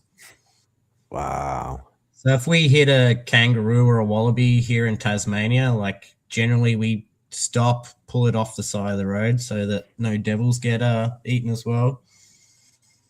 Yeah, and they make, man, I don't know if you can try and find the growl of a Tassie devil. I don't know if you can bring a page up and listen to the growl of a Tasmanian devil, but it's an experience. Let's see. And I just saw Bearded Brickman was just explaining how Saratoga works. So it starts way down with the plankton eating coral, and then it works its way up the food chain too, but it can make a man very sick. Right. Yeah, but I don't know. Tassie devils are my spirit animal. They're pretty unique creatures. We've had a lot of problem with facial tumor here in Tasmania, so we've isolated them into certain smaller islands off this island to sort of keep the facial tumor disease from wiping out the species. So they moved a whole bunch to this island off Tassie called Maria Island, which had a healthy population of penguins. There's no penguins anymore. The devils ate them all. Oh, man. Oh. Yeah, it wasn't the smartest idea in the world. Let's see. All right. I found a Tasmanian devil video here. Let's see if I can share this. Let's see. Okay, that's shared. All right, let's experience this. Let me know if the audio actually plays. You can hear it. Oops. Whoa. What the hell?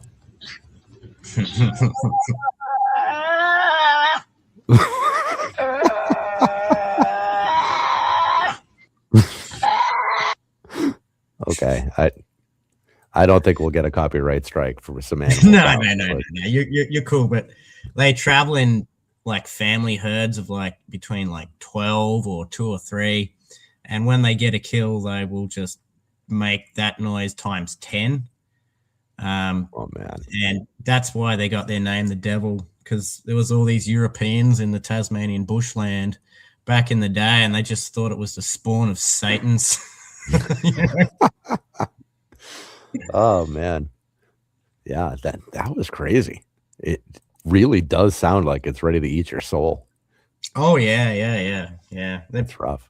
They're beautiful creatures, though. Now, I'm assuming because mankind is what it is, somebody has tried to domesticate them and have them as a pet at some point. To a degree, there's actually a place here where you're in this beautiful hut, and it's just the whole front of the hut is glass. So you pay like, I don't know, 1,000 Australian dollars, and you'll get a five-star class meal while you watch the Tasmanian devils rip apart like a kangaroo carcass and eat. So it's like eating with the devils. It's way out of my price range, but I watched a doc on it, and there's this couple there that are kind of a kinky, weird older couple, and like that's their thing. Every year they go do that, and then they have a chalet, and I don't know, it's kind of quite sexual by the sounds of their connection to it, which is kind of weird. Like they just both really like watching an animal tear another animal apart, and then while having a 5-class meal, I suppose. There was so there's been 2 movies that I'm aware of called Crash, right? One of them was very popular, famous. I don't know if Justin Timberlake was in it, but it's some famous people. And then there was an indie film called Crash with James Spader and Holly, what the hell was her name? I don't remember. But it was about this guy and this chick, and I think there were a couple other people, and their fetish was car accidents, like including being in them. Yeah, weird movie, but yeah, that's what that made me think of, is paying a lot of money to watch animals devour other animals. Like, man, people are into some weird shit. I mean, it's a unique experience. Like, they're not all weirdos, but yeah, I mean, there are a few weirdos in Tasmania, to be perfectly honest. Like, what are the 2-head rumors? What is that? Well, because we're on an island, we're isolated, and we have a small population, so a lot of people think we're quite inbred, and that every Tasmanian has their second head cut off, so we all got a scar around here from the second head that we. But no joke, like, you do go into some old towns here, and it's like, you're like, holy shit, we are in cousin kissing territory right here. Yeah, I think every country has that. I mean, we have that in the South here too. I mean, at least humor about it. There's probably some truth to it. So a couple of years back, some animal activists wanted to put some cameras quietly in a piggery to just see if there's any unsafe practices going on with the pigs as far as like food safety or ethical stuff like that. Oh no. So they put a couple of cameras in, and they're probably expecting, like poor conditions for the pigs or something like that. No one was prepared for what they saw. It's like one of the employees having his way with one of the pigs on camera. Oh my God. Did the pig cooperate? How does that work? I mean, I don't know how it works. Don't ask me, man. Yeah, I don't even want to conceive the thoughts of the ins and outs of that sort of. Well, I'm just thinking, wild animals can't want any part of that. So I'd imagine you get kind of screwed up, like even attempting, right? Yeah. I don't know. It's probably definitely time to change the subject. Yeah. Yeah, before I end up asking too many questions. Oh, you know what? I don't have the comments on the screen. I hate that. That's a new personal pet peeve of mine now that the comments on screen is an option. Right. Yeah. Most of the time I watch you when I'm home. I watch YouTube on the TV. I'm just kind of lurking, right? So I'm not really in chat. It's nice to be able to look over and see what's happening. It's a good feature. I don't know why you can't set that as a default, though. What upsets me is now quite often with StreamYard, it'll set up like a phone version and then like a 6x9 version, which is fine, but it's 2 separate chats for each one. It's just ridiculous. That irritates me. So generally, I have a phone for texting in the chat, and I just put it up on the computer screen or the TV. So I've got the best of both worlds there. Yeah. We are on both formats right now. And what's cool when you're on our side of things in StreamYard is we get the unified chat, so we get to see both. Right. But as a viewer, it kind of sucks because you don't see both. Exactly. Yeah. Unless you share it on screen. Yeah. Exactly. But I find it quite frustrating because, like, you're like, oh, there's nobody in this chat. And then you're like, oh, who's the host talking to all these people? You know, like, oh, I'm in the wrong one. Let me get into the other one. But if they could unify the chat there, that would go a long way. I don't see why you need to split that up. I do have to duck out to the toilet quickly. Are you ready to run that promotion wheels? Sure. Yeah, it's probably a good time to spend that. So you're back in 2, mate. All right, I will see you in 2. All right, so since we still have the UCS Razor Crest giveaway, because our first 2 winners have not come forward to claim, we have announced we are doing a 3rd drawing. So I'm going to go and spin now. We had so many entries, I had to split it up over several wheels. So we will spin them all, we will pool the results, and then have one last spin. So here we go on the first one.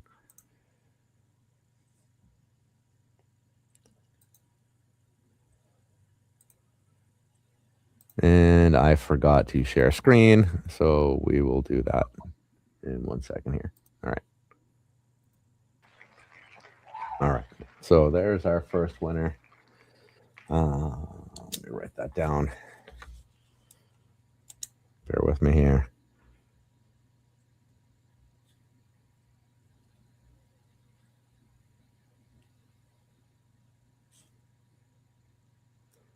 All right, and we will go to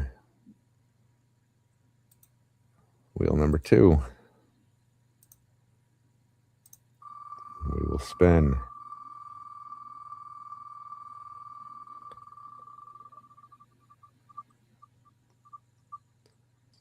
Number 2.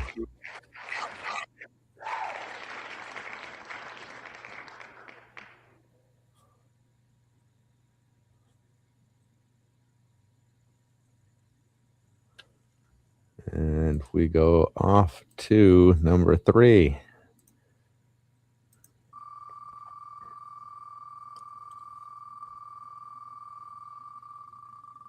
Hopefully I can read my handwriting when we combine these wheels.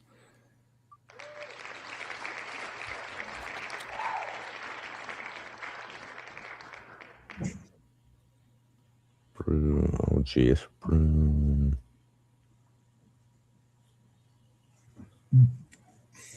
Hotmail email. How about that? All right. And then number 4. Let's see where we go here. Round and round and round it goes. Where it stops, nobody knows. Yep. This one says, all right.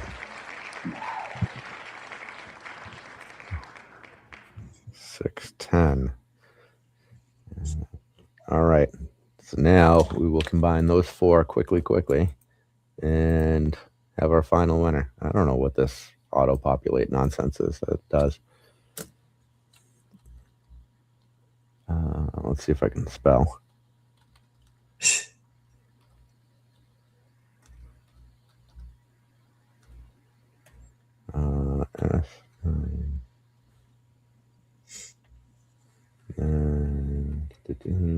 I know this is riveting viewing right now. PR. Of course, this has to be the most difficult name I've ever spelt in my life.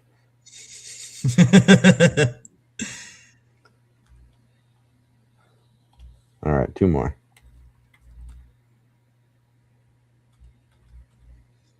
I don't know if Bearded's still in the chat, but are you cooking up chili crab tonight for dinner, man? Bringing in the new year with some fresh crustacean for dinner? Geez, I'd love to try it. That's, what did you say? He's 3 hours away? Oh, 3 hours time zone. 3 or 4, I think, yeah. So I'd say it'd be just before midday or something like that, 11 or something like that. Possibly 10, I don't know.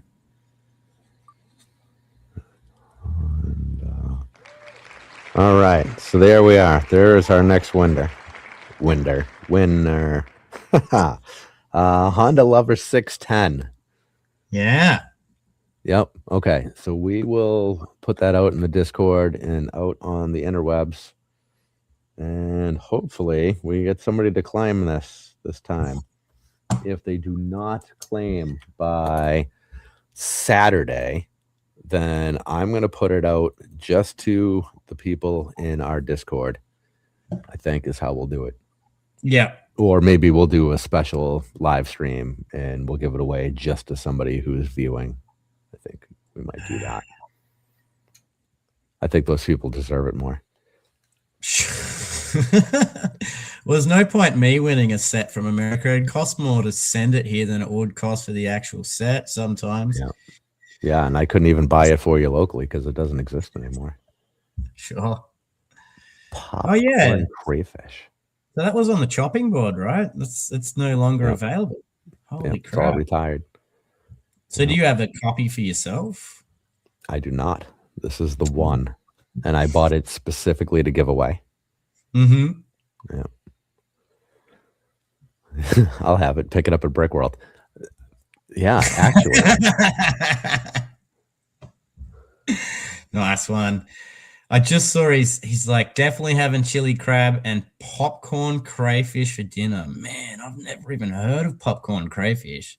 That sounds amazing. So are they the painted crays, Bearded, or are they the southern rock lobsters that we get similar to Tassie where they're reddish? Apparently the red ones taste better than the painted crays, but nothing wrong with the painted cray. They got wicked patterns on them. They look like almost Maori patterns from like New Zealand. They've just got some cool artwork on them, those painted crays. Oh, you call them lobsters in America. So it's funny you say that. So crayfish are small though. They're not like lobster size. They're just little bitty things, right? Mm-hmm. We have this little cut through in the woods from my house to the industrial park. Mm-hmm. I was walking through there. I think it was springtime with my daughter when she was a lot smaller. She's 5 or 6. Mm-hmm. And we're cutting through the woods to go to Dunkin' Donuts, get her some munchkins or something. Mm-hmm. And there was a little washout between the ponds on either side over the road. And she starts freaking out, "Daddy, a lobster! Daddy, a lobster!" And it was just crayfish going across. Ah! That's cool. Yeah. So I like Porter's thing here. Viewers should win, not somebody who just signs up for giveaway and never shows up. So typically I would agree with that. But the way we ran this giveaway is people could enter up to 6 times, right? by commenting and liking posts on all of our socials. We also automatically made everybody eligible who is on our mailing list, because the people on our mailing list are people who are registered app users for the most part. So I figured they use our app, or well, I shouldn't say they use our app. They've at least well, the app can be totally free if you don't want the stock checker version of it. So all of the other stuff that's in there that people can have for nothing. So just because they've created an account doesn't mean they actively use it. So that's the thing too. But yeah, so we'll give these people a couple days, and then we'll just do, I don't know, we'll do a special live. I can't call it a GWP. That's kind of ACOB's thing, but we'll come up with something for it. Sure, man. It's a nice set. I got the play scale Razor Crest, and I'm happy with that. It'll do me. I reckon there's a pretty good chance we're going to get another play scale Razor Crests with the new movie coming out as well, probably slightly recolored. Yeah. So, yeah, be interesting to see what that N1 Starfighter looks like as well for possibly May the 4th. So. Yeah, with the Darksaber GWP. Oh yeah, I like that rumor, man. I like that a lot. Yeah, that one sounds good. Hopefully that's better than the actual like minifig Darksaber that they've put out. It's not that flash, is it? Sure. Yeah. Yeah, right. So Bearded hasn't bought the Razor Crest either. So yeah, so our crayfish or our rock lobsters, they're bloody huge, man. They're like probably the biggest ones, the length of my arm. Oh yeah, from head to tail. And the ones in Western Australia that Bearded get are big buggers too. And the more southern or Western Australian ones seem to have a little bit more flavour than the ones you'll get on the East Coast or up in the tropics there. So they're pretty cool. They're big creatures, man. Dad had a taxidermicized crayfish up above the mantelpiece when we grew up, and a huge like king crab, like a deep sea Tasmanian type of crab, and the arm was like that on it. It was insane. Wow. So we get a lot of deep ocean where around our coastline too. So we get a lot of like colossal squid and giant squid wash up on the beach and stuff like that too. Wow. What's the cleanup on that like? Like on the squid? Can people lift those, or do you need like a crane on the back of a flatbed kind of thing? Yeah. Or do you just chop them up? Yeah, so like a lot of like our science mob, like the CSIRO and other biologists will usually get told about it, and they'll preserve it and put it in a lab and study it for its like stomach contents and that, because they're very, very understudied creatures. Like we're talking about, this is why sperm whales go like 600 meters deep just to fish for these amazing creatures. And you know, you'll get sperm whales with like suction cup holes on their skin like this big from the squid trying to defend itself against these sperm whales. Wow. You know what I mean? Yeah, it's insane. And that's huge. Yeah. Wow. It is such a different world out there. That is nuts. Yeah. Well, I mean, the thing is, like, I've only got so much time in America, but I would love to see a lot of your creatures. Like, I'd love to see a mountain lion. I'd love to see an alligator. I'd love to see a bald eagle. And I've never seen a squirrel or a chipmunk before. What? I'd like to, yeah. Wow. We just don't have them. Yeah. Most of our little creatures of that size just hop on the ground. I mean, you know, we've got a lot of sugar gliders and sort of like animals like that live in trees, possums, which are totally different to your possums. They are? Oh, yeah. Well, yours is an opossum and ours is possums. I don't know. Is your opossum, is it a marsupial as well? Those opossums you get a freaking ugly looking creatures, man. Yeah, they're vicious little fuckers too. Yeah, right. Oh, I'll tell you what I would love to see is a armadillo. That'd be so cool to see. You get them in the Those are south. cool. Yeah, I'd love to see one of those. Yeah, it's Kinky Friedman had a pet armadillo. Kinky Friedman, he was an author. He was also a member of the Texas Jew Boys. They were a country band. And one of his best friends is Don Imus. I don't know if you heard of Don Imus. He was a shock jock of sorts in the early, like Howard Stern days. He did sports commentary and some other stuff. Right. He wrote a book called God's Other Son too, which is fucking hysterical. Oh my God, is that book funny? Yeah, I love a good read, mate. Yeah, God's Other Son. It's special. It's special, that one. I'm just gonna write that down and I might look it up later. Yeah. Recorded. Yeah. Yeah. I read that for the first time flying to New Orleans. And, you know, flying, you get the headset on, you're reading a book or whatever. And, like, I snarfed laughing. Where you just kind of like, you know, you get like the full inhale of snot and you're choking laughing. And I felt like such a retard because I was sitting with a bunch of people I didn't know. It's just like in pain. It's like, oh no. Oh, yeah.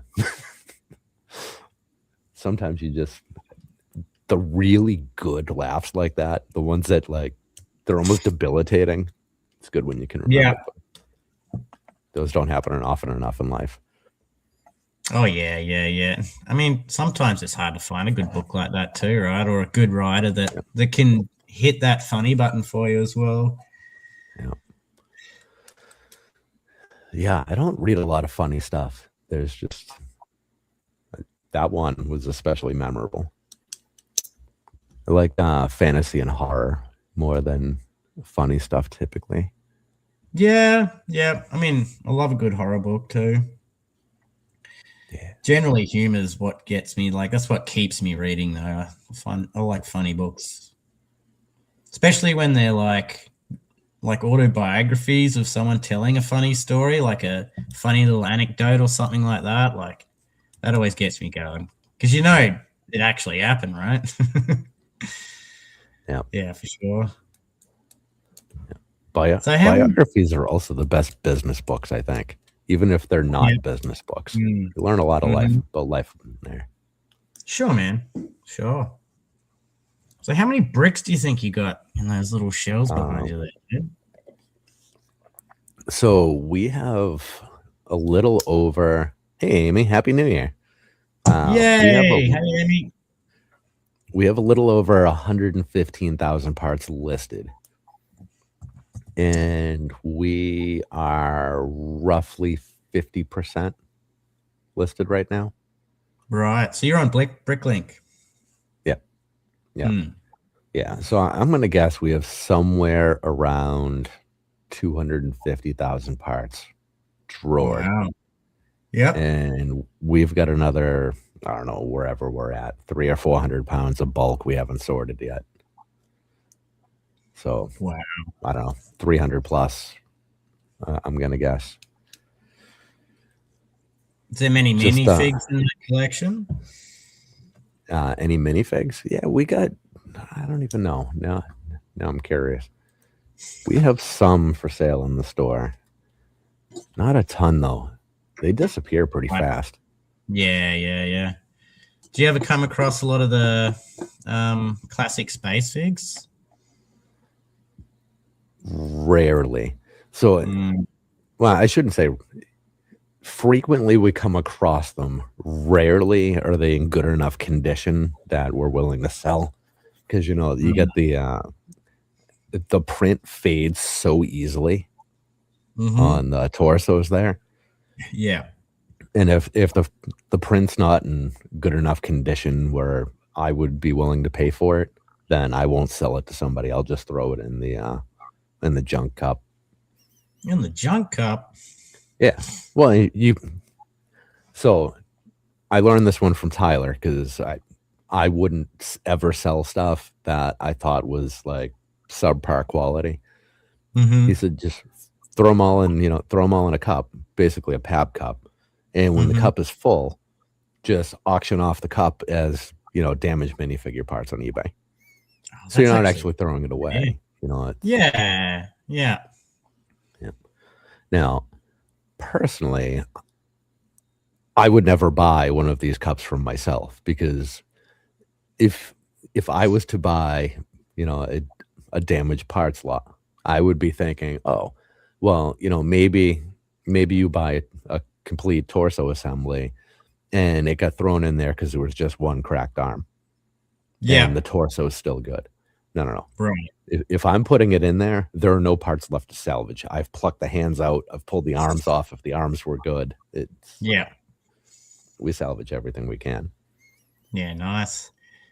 A little dirty on Bricklink at the moment. I'm sort of not having anything to do with them for a while after the 35 countries they stopped reselling in. I find that's an absolute disgusting maneuver. Yep. And like some of their posts since, it's like, oh, thanks, Bricklink, thanks everyone for making us so big. And it's just like, I thought Lego was meant to be for everyone. It doesn't seem like it. It seems like Lego is for everyone except for these 35 countries. Do you know what I mean? Yeah. It gives me shit. So I agree and think basically everybody should be mad purely for the way that they handled it. Now, absolutely. if they had come out and said, we're shutting down these countries for whatever very specific reason. Here's what we're trying to work out. There's something in the infrastructure that's screwed up. Whatever it is, we're fighting with these governments. I have no idea. At least explain it in some logical way that's grounded in reality, and agree with it or not. We can accept their reasoning. They are a big business, whatever.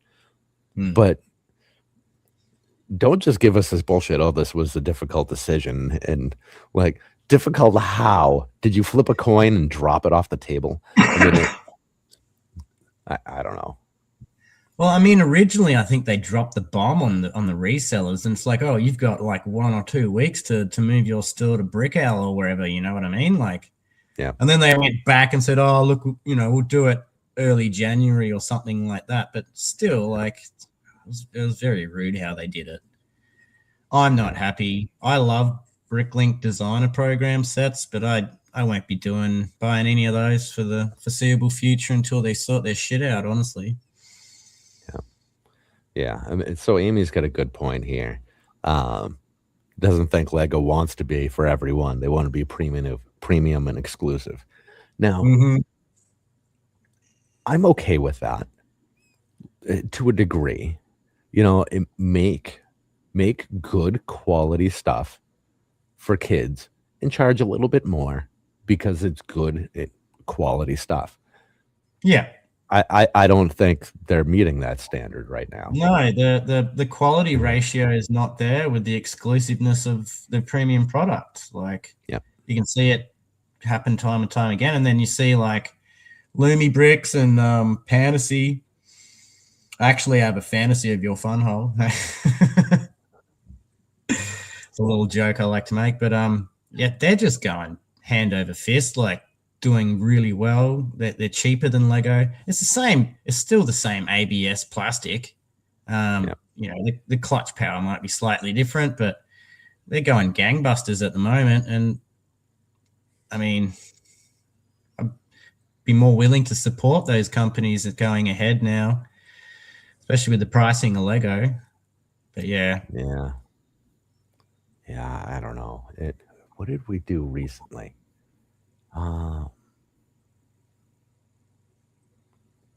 There was something I built recently that I had to go dip into my drawers 2 or 3 times because parts were missing.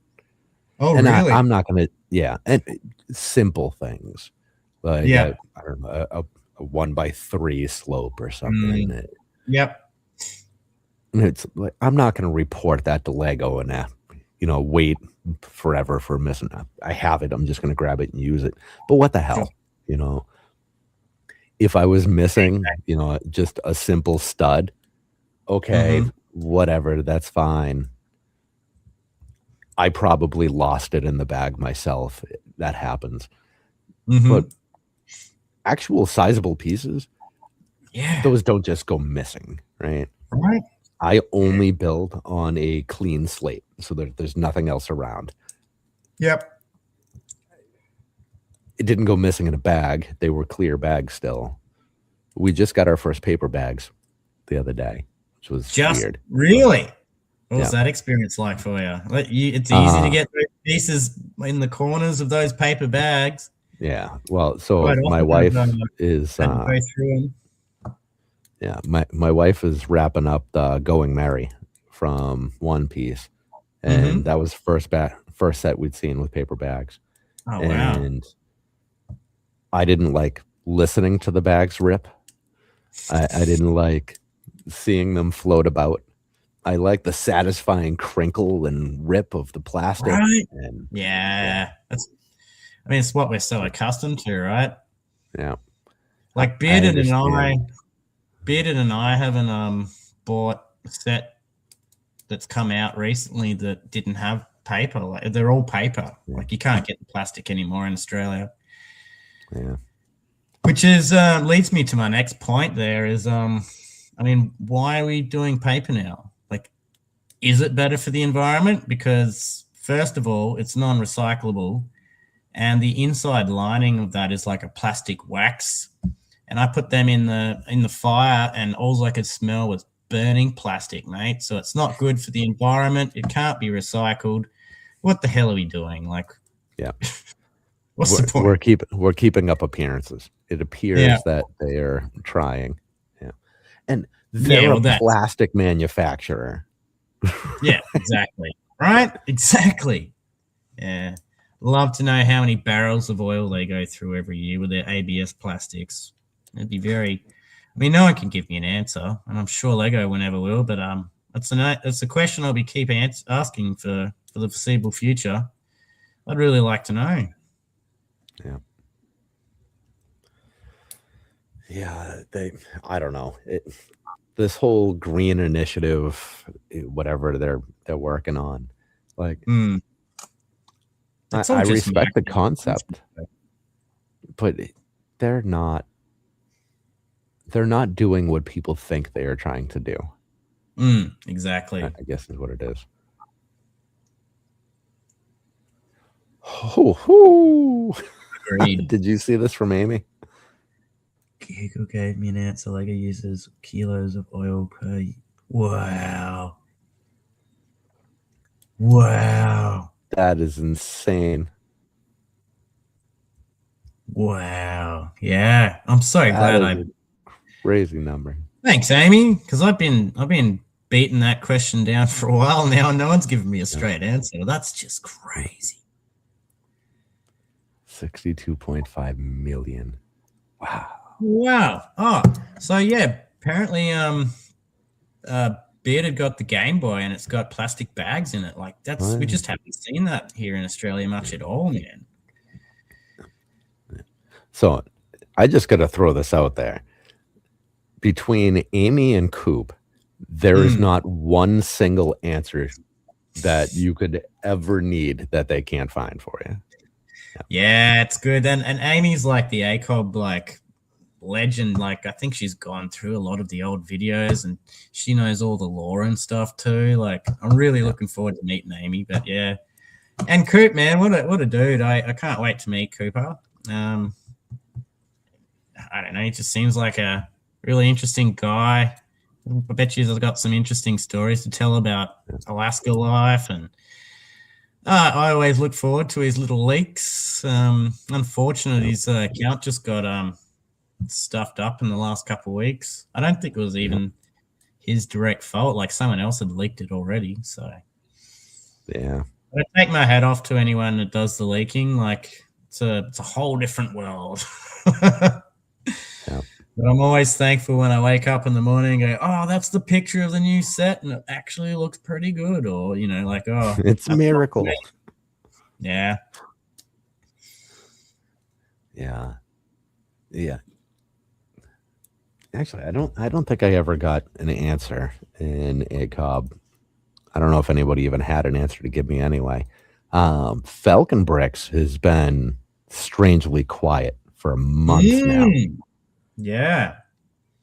Yeah, last Instagram or website post was October, I believe. This year. And shortly after that, he posted on X, Twitter, whatever.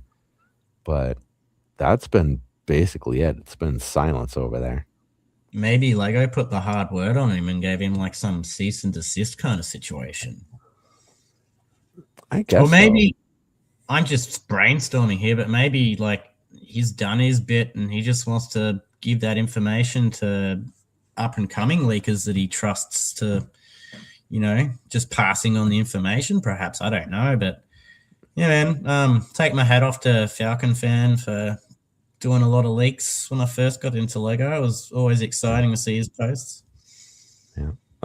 The Falcon's Nest. Yeah. That's the one. Yeah. Yeah. Because, Sean's going to put her name on absolutely everything. It's one of his great qualities, doesn't he? Like he always creates his own sort of language within the ACOB community. Yeah. And he's so fast. Yeah, he's quick. He's onto it. I like it. Yeah, for sure. Sometimes you gotta wonder if he just sits there with a notepad, just writing things down, preparing ahead of time. But I don't think he operates like that. You can tell Sean does a lot of prep work, and it shows in his shows. Like even though it feels a bit free form and they go off in tangents, like you can tell that guy he's been prepping for it. He's organized. He's got his shit together. It's really good. He makes a good show. And I mean, the community within, like, I can't wait to meet all the people in the chat, like all the Girth gang. Like, part of a big reason why I'm coming to Brickworld is all the friends I've made along the way. You know what I mean? Yeah. How long are you in for? I'm going to be 2.5 weeks, and I'm pretty much flying straight into Schauenberg, 10 days there, and then the rest of the week and a half, I'm just going to explore Chicago. I'd rather do one place really well than go to 10 places and barely see any of it. Yep. But I kind of want to get out in the nature in America too. Like, I mean, I wouldn't mind going to Louisiana. That's a long ride. Yeah, I know. I won't be doing it this year. It's a flight, but yeah. I'd love to get drunk at a bar and chat to a few people, and next thing I know, I'm driving ATVs, shooting guns or something crazy like that. It'd be a cool experience. But even just to get out into some of your national parks, I know they're spread out all over the place, but I want to see some natural beauty as well as the big city. Yeah. But I'll only just have time for Chicago, so hopefully check out a couple of live gigs. Chicago is the birthplace of house music. Not that I'm the hugest house fan, but I got to pay my respects there. So house actually became house because they played it in a club called the Warehouse in the late 70s after disco died. Wow. I don't know if you know much about the disco, but this shock jock, sort of radio jockey, was all about rock and roll, and he had a high disdain for disco. And it was like a baseball game, and he sort of made this sort of feat of getting a couple of crates of disco records and setting them alight in the middle of the halftime show. Created an absolute riot. Everybody brought their records, chucked it on the pile, and there was this huge bonfire. It's known as the night that disco died. It's actually more famous than the actual game of baseball they played that day. But that gave birth to house music, and that's how house music got popular. So, and then Detroit. Detroit's the birthplace of techno music as well. So you got a lot of cool historic things about the dance music scene in America. I mean, I like to go visit some famous rock and roll graves and stuff like that, pay my respects, but I just want to see as many live gigs as I can while I'm in Chicago as well. So go watch some rock and roll, go watch some bit of everything. Like I'm into all types of music, so that'll be one thing I'll be chasing when I'm in Chicago. Because after the original House of Blues is in Chicago, I think, right?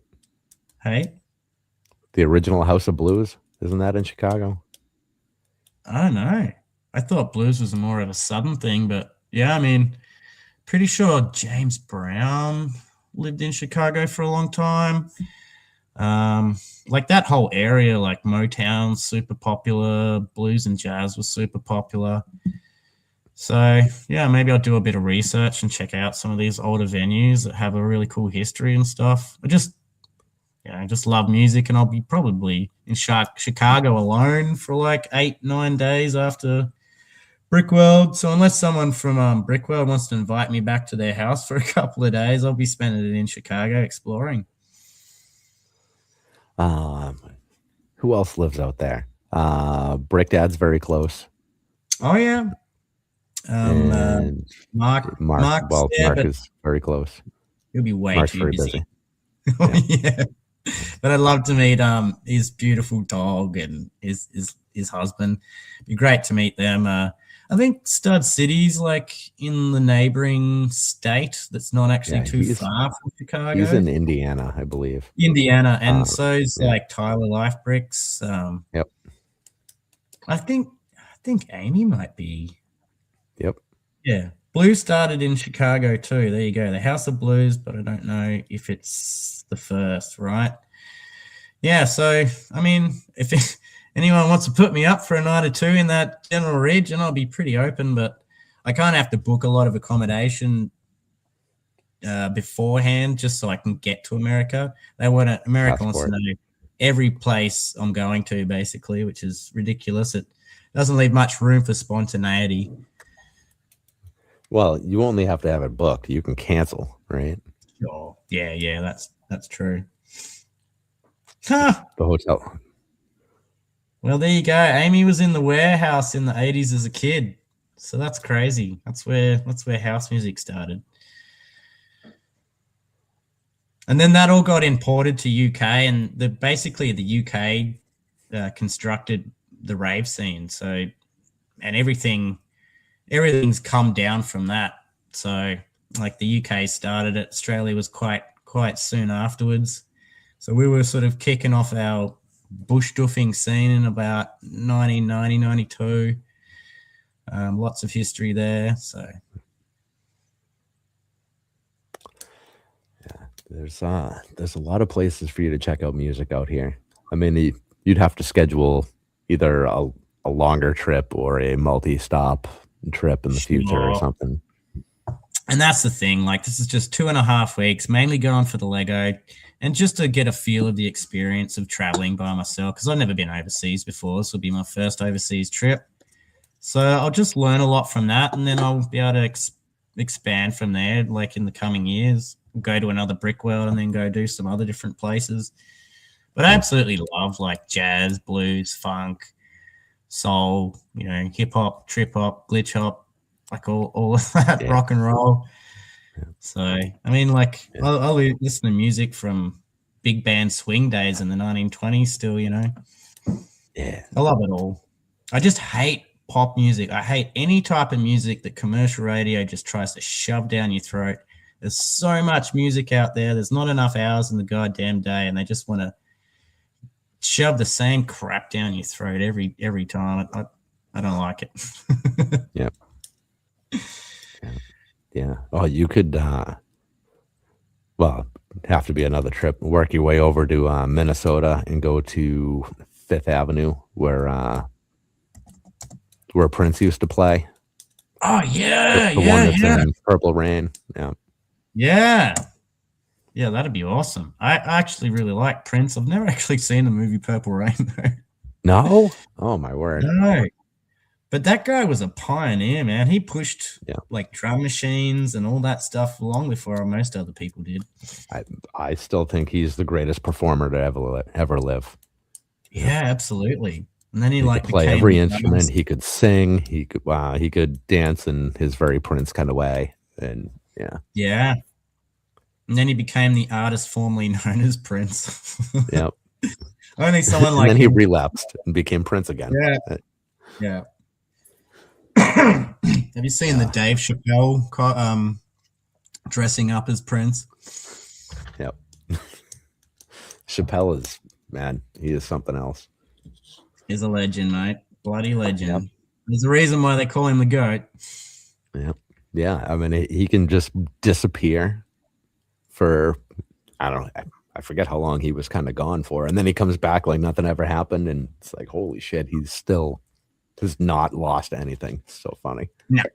Super funny. And just like his morals and ethical values on certain things too, like how he just wasn't a pushover for these big companies that just wanted to offer him so much money. He turned them all down, went on a big African trip and came back and said, yo, a lot of respect for that. Freedom of speech too. Like he's been a big advocate for that. Yeah. Yeah, it's freedom of speech is in a lot of trouble all around this world. Yeah. It's not good. I mean, you don't want to like, single people out and put people down and stuff, but at some point, like everyone has to grow a spine and realize that they're not just having a go at certain minorities, they're just having a chat. I don't know. So I said this a while ago and cut a little bit of flack for it, and I don't give a shit because I still think it's right.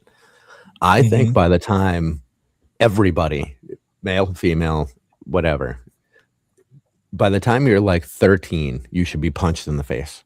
Just completely sucker punched right in the face by 13. One time. And not by like an authority figure, just by a peer, right? Because it changes your perspective on life. Absolutely. And it makes you realize how fragile you are, like as a person, especially, That's being right. that young, because you're going to heal, you're going to be fine, right? And then you understand not just what it feels like, but what it would feel like to inflict that on somebody else, right? Yeah. Yep. Because they're like, I don't know if you see any of this, the Antifa nonsense that was going on over here, but those were just a bunch of spoiled brats all wrapped up in, black and mask and shit. These are kids that had never experienced any violence in their life, so they didn't understand the repercussions, and then they're going out and getting paid to do all this nonsense. I'm not going to let this get political, but like if some of these kids experience that, 12 or 13 years old, and again, by a peer, right? And they're young enough, they heal fast and everything, because I think that's all an important part of the equation, right? Yeah. It would change 100%. Their perspective, and people would be on a better path. Now, for children that are well parented, I don't think that matters quite as much.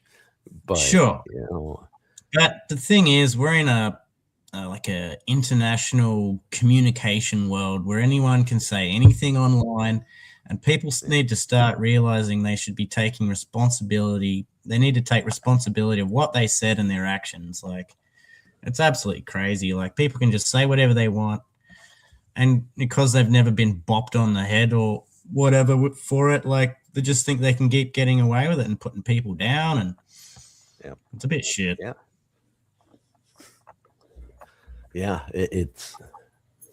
I'm not going to promote violence, because I don't think violence is a great move. But I also think that there are times where it's, to a degree, it's necessary. I don't think it's necessary in a day-to-day polite society, and I don't think that should be a thing, right?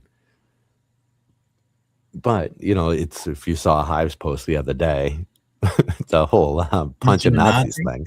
Like, yeah, I'm with that. Like, it's yeah, and like I can't find any like buts to that statement. Like, I'm generally okay with that. Like, I find it highly unlikely that I'm going to encounter a Nazi in my life at this point.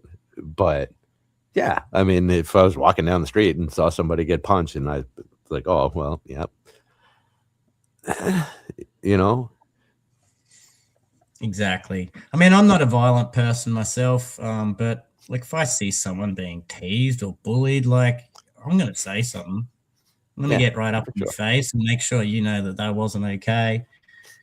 Especially like when someone doesn't deserve it. It's absolute crap. I mean, we're all just Homo sapiens on this tipsy-turvy rock, and we all need to make a bloody effort to get along. That's what I reckon.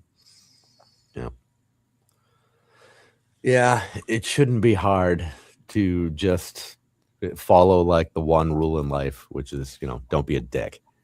Right? Yeah. Like, if you could just follow that one rule, everything's easy. Yeah, we use a different word here for that. Bit it'll tell you, but yeah. Oh yeah, that's my ethos too. Just don't be a dick. Yeah. Like, you don't even have to be nice to people. Like, if you don't want any part of anybody, you're just like a grumpy kind of guy, you can just kind of do your own thing and leave other people alone. Mm-hmm. And that's simple, because your average person can just, live their life without having feedback from unnecessary people anyway. And that's one thing I love about this Lego community, mate. Everyone makes an effort to get along. It's a beautiful crowd. Everyone's supportive. Like, yeah, it's a great scene to be in, this Lego community. And I get out there and watch people's build videos and all that. I try to support people as much as I can. And because I know the internet can be quite a nasty place. Like, when I was bullied in school as a kid, come 3 or 4 o'clock, we go home and it's all over. That's when the bullying starts for like these kids at school now. Like, they get teased at school and then they go home and it's online all the time as well. So anyway, like, there's a lot of negative in the internet world today. So I just try and spread as much positivity as I can. It's the best way. Doing my thing. Yeah. Yeah. So now you can get your show rolling and spread some extra positivity out there. You put it out in the world, man. It's going to happen. It's going to be awesome. If you want it to happen and want it to be awesome. Yeah. So like a lot of, so I've only just started my YouTube channel and I'm still trying to work around how to do thumbnails for YouTube. It's very overwhelming for me at this point, but once I start figuring that out and like all the promotional stuff, I'll start having some guests on the channel, and I'm really looking forward to that. So if anyone's like, uses Lego as a therapy to get over certain things, or you got something in your life that Lego's helped you out with, like, please contact me. Like, I'd love to have you on. Let's have a chat. And just, I mean, not just that too, but like anyone that's interesting, that's in the community, that wants to be on, has got something interesting to say, I'm definitely happy to have you on the show. Talk to Jono from Lego Masters. He's over in New Zealand, but that's a close time zone for you. Wicked nice guy. He was one of my first like 4 or 5 guests. Okay. And, I'm willing to bet he'd hop on with you, and he's great. His partner on that show, I believe, currently does Lego therapy like professionally, if I remember right. Oh wow, really? So Jono from New Zealand, and what was his? His YouTube channel is shit. What the hell is it? It's another one of those things that I feel like is a little too generic to remember ever. Shit, what was it?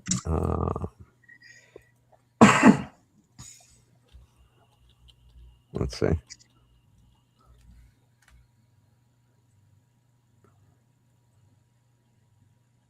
It is something far too similar to the Brickworld show. It's not it's between the bricks, something like that. Fuck, why can't I remember? I'm gonna find it. Grab life by the bricks. That's what it is. That's awesome. Yeah. I love that. Yeah. Yeah. Right, really good guy. Yeah. That's so cool. Yeah. Yeah, he had his own podcast going for quite a while, and all of his guests on that show were Lego Masters or Lego Masters contestants. Oh wow! I don't know what happened to the show though. I don't know if he just ran out of people or ran out of time, or maybe he actually got a job or something, which would be unfortunate for him. Yeah. So you mustn't be too far off midnight there, buddy. Do you have a resolution for 2026, mate? Oh shit, yeah, that's actually a good call. I'm gonna have to wrap in a couple minutes. No, I don't ever have resolutions. As a rule, I start things the moment I think of something. I start it right away. I crash and burn and go out in a blaze of glory. Such is life, though, right? Yeah. That's fairly new. That's basically just since the start of Brick Dynasty. Prior to that, I would just live my life on a treadmill and not act at all for fear of like jail or the military or something.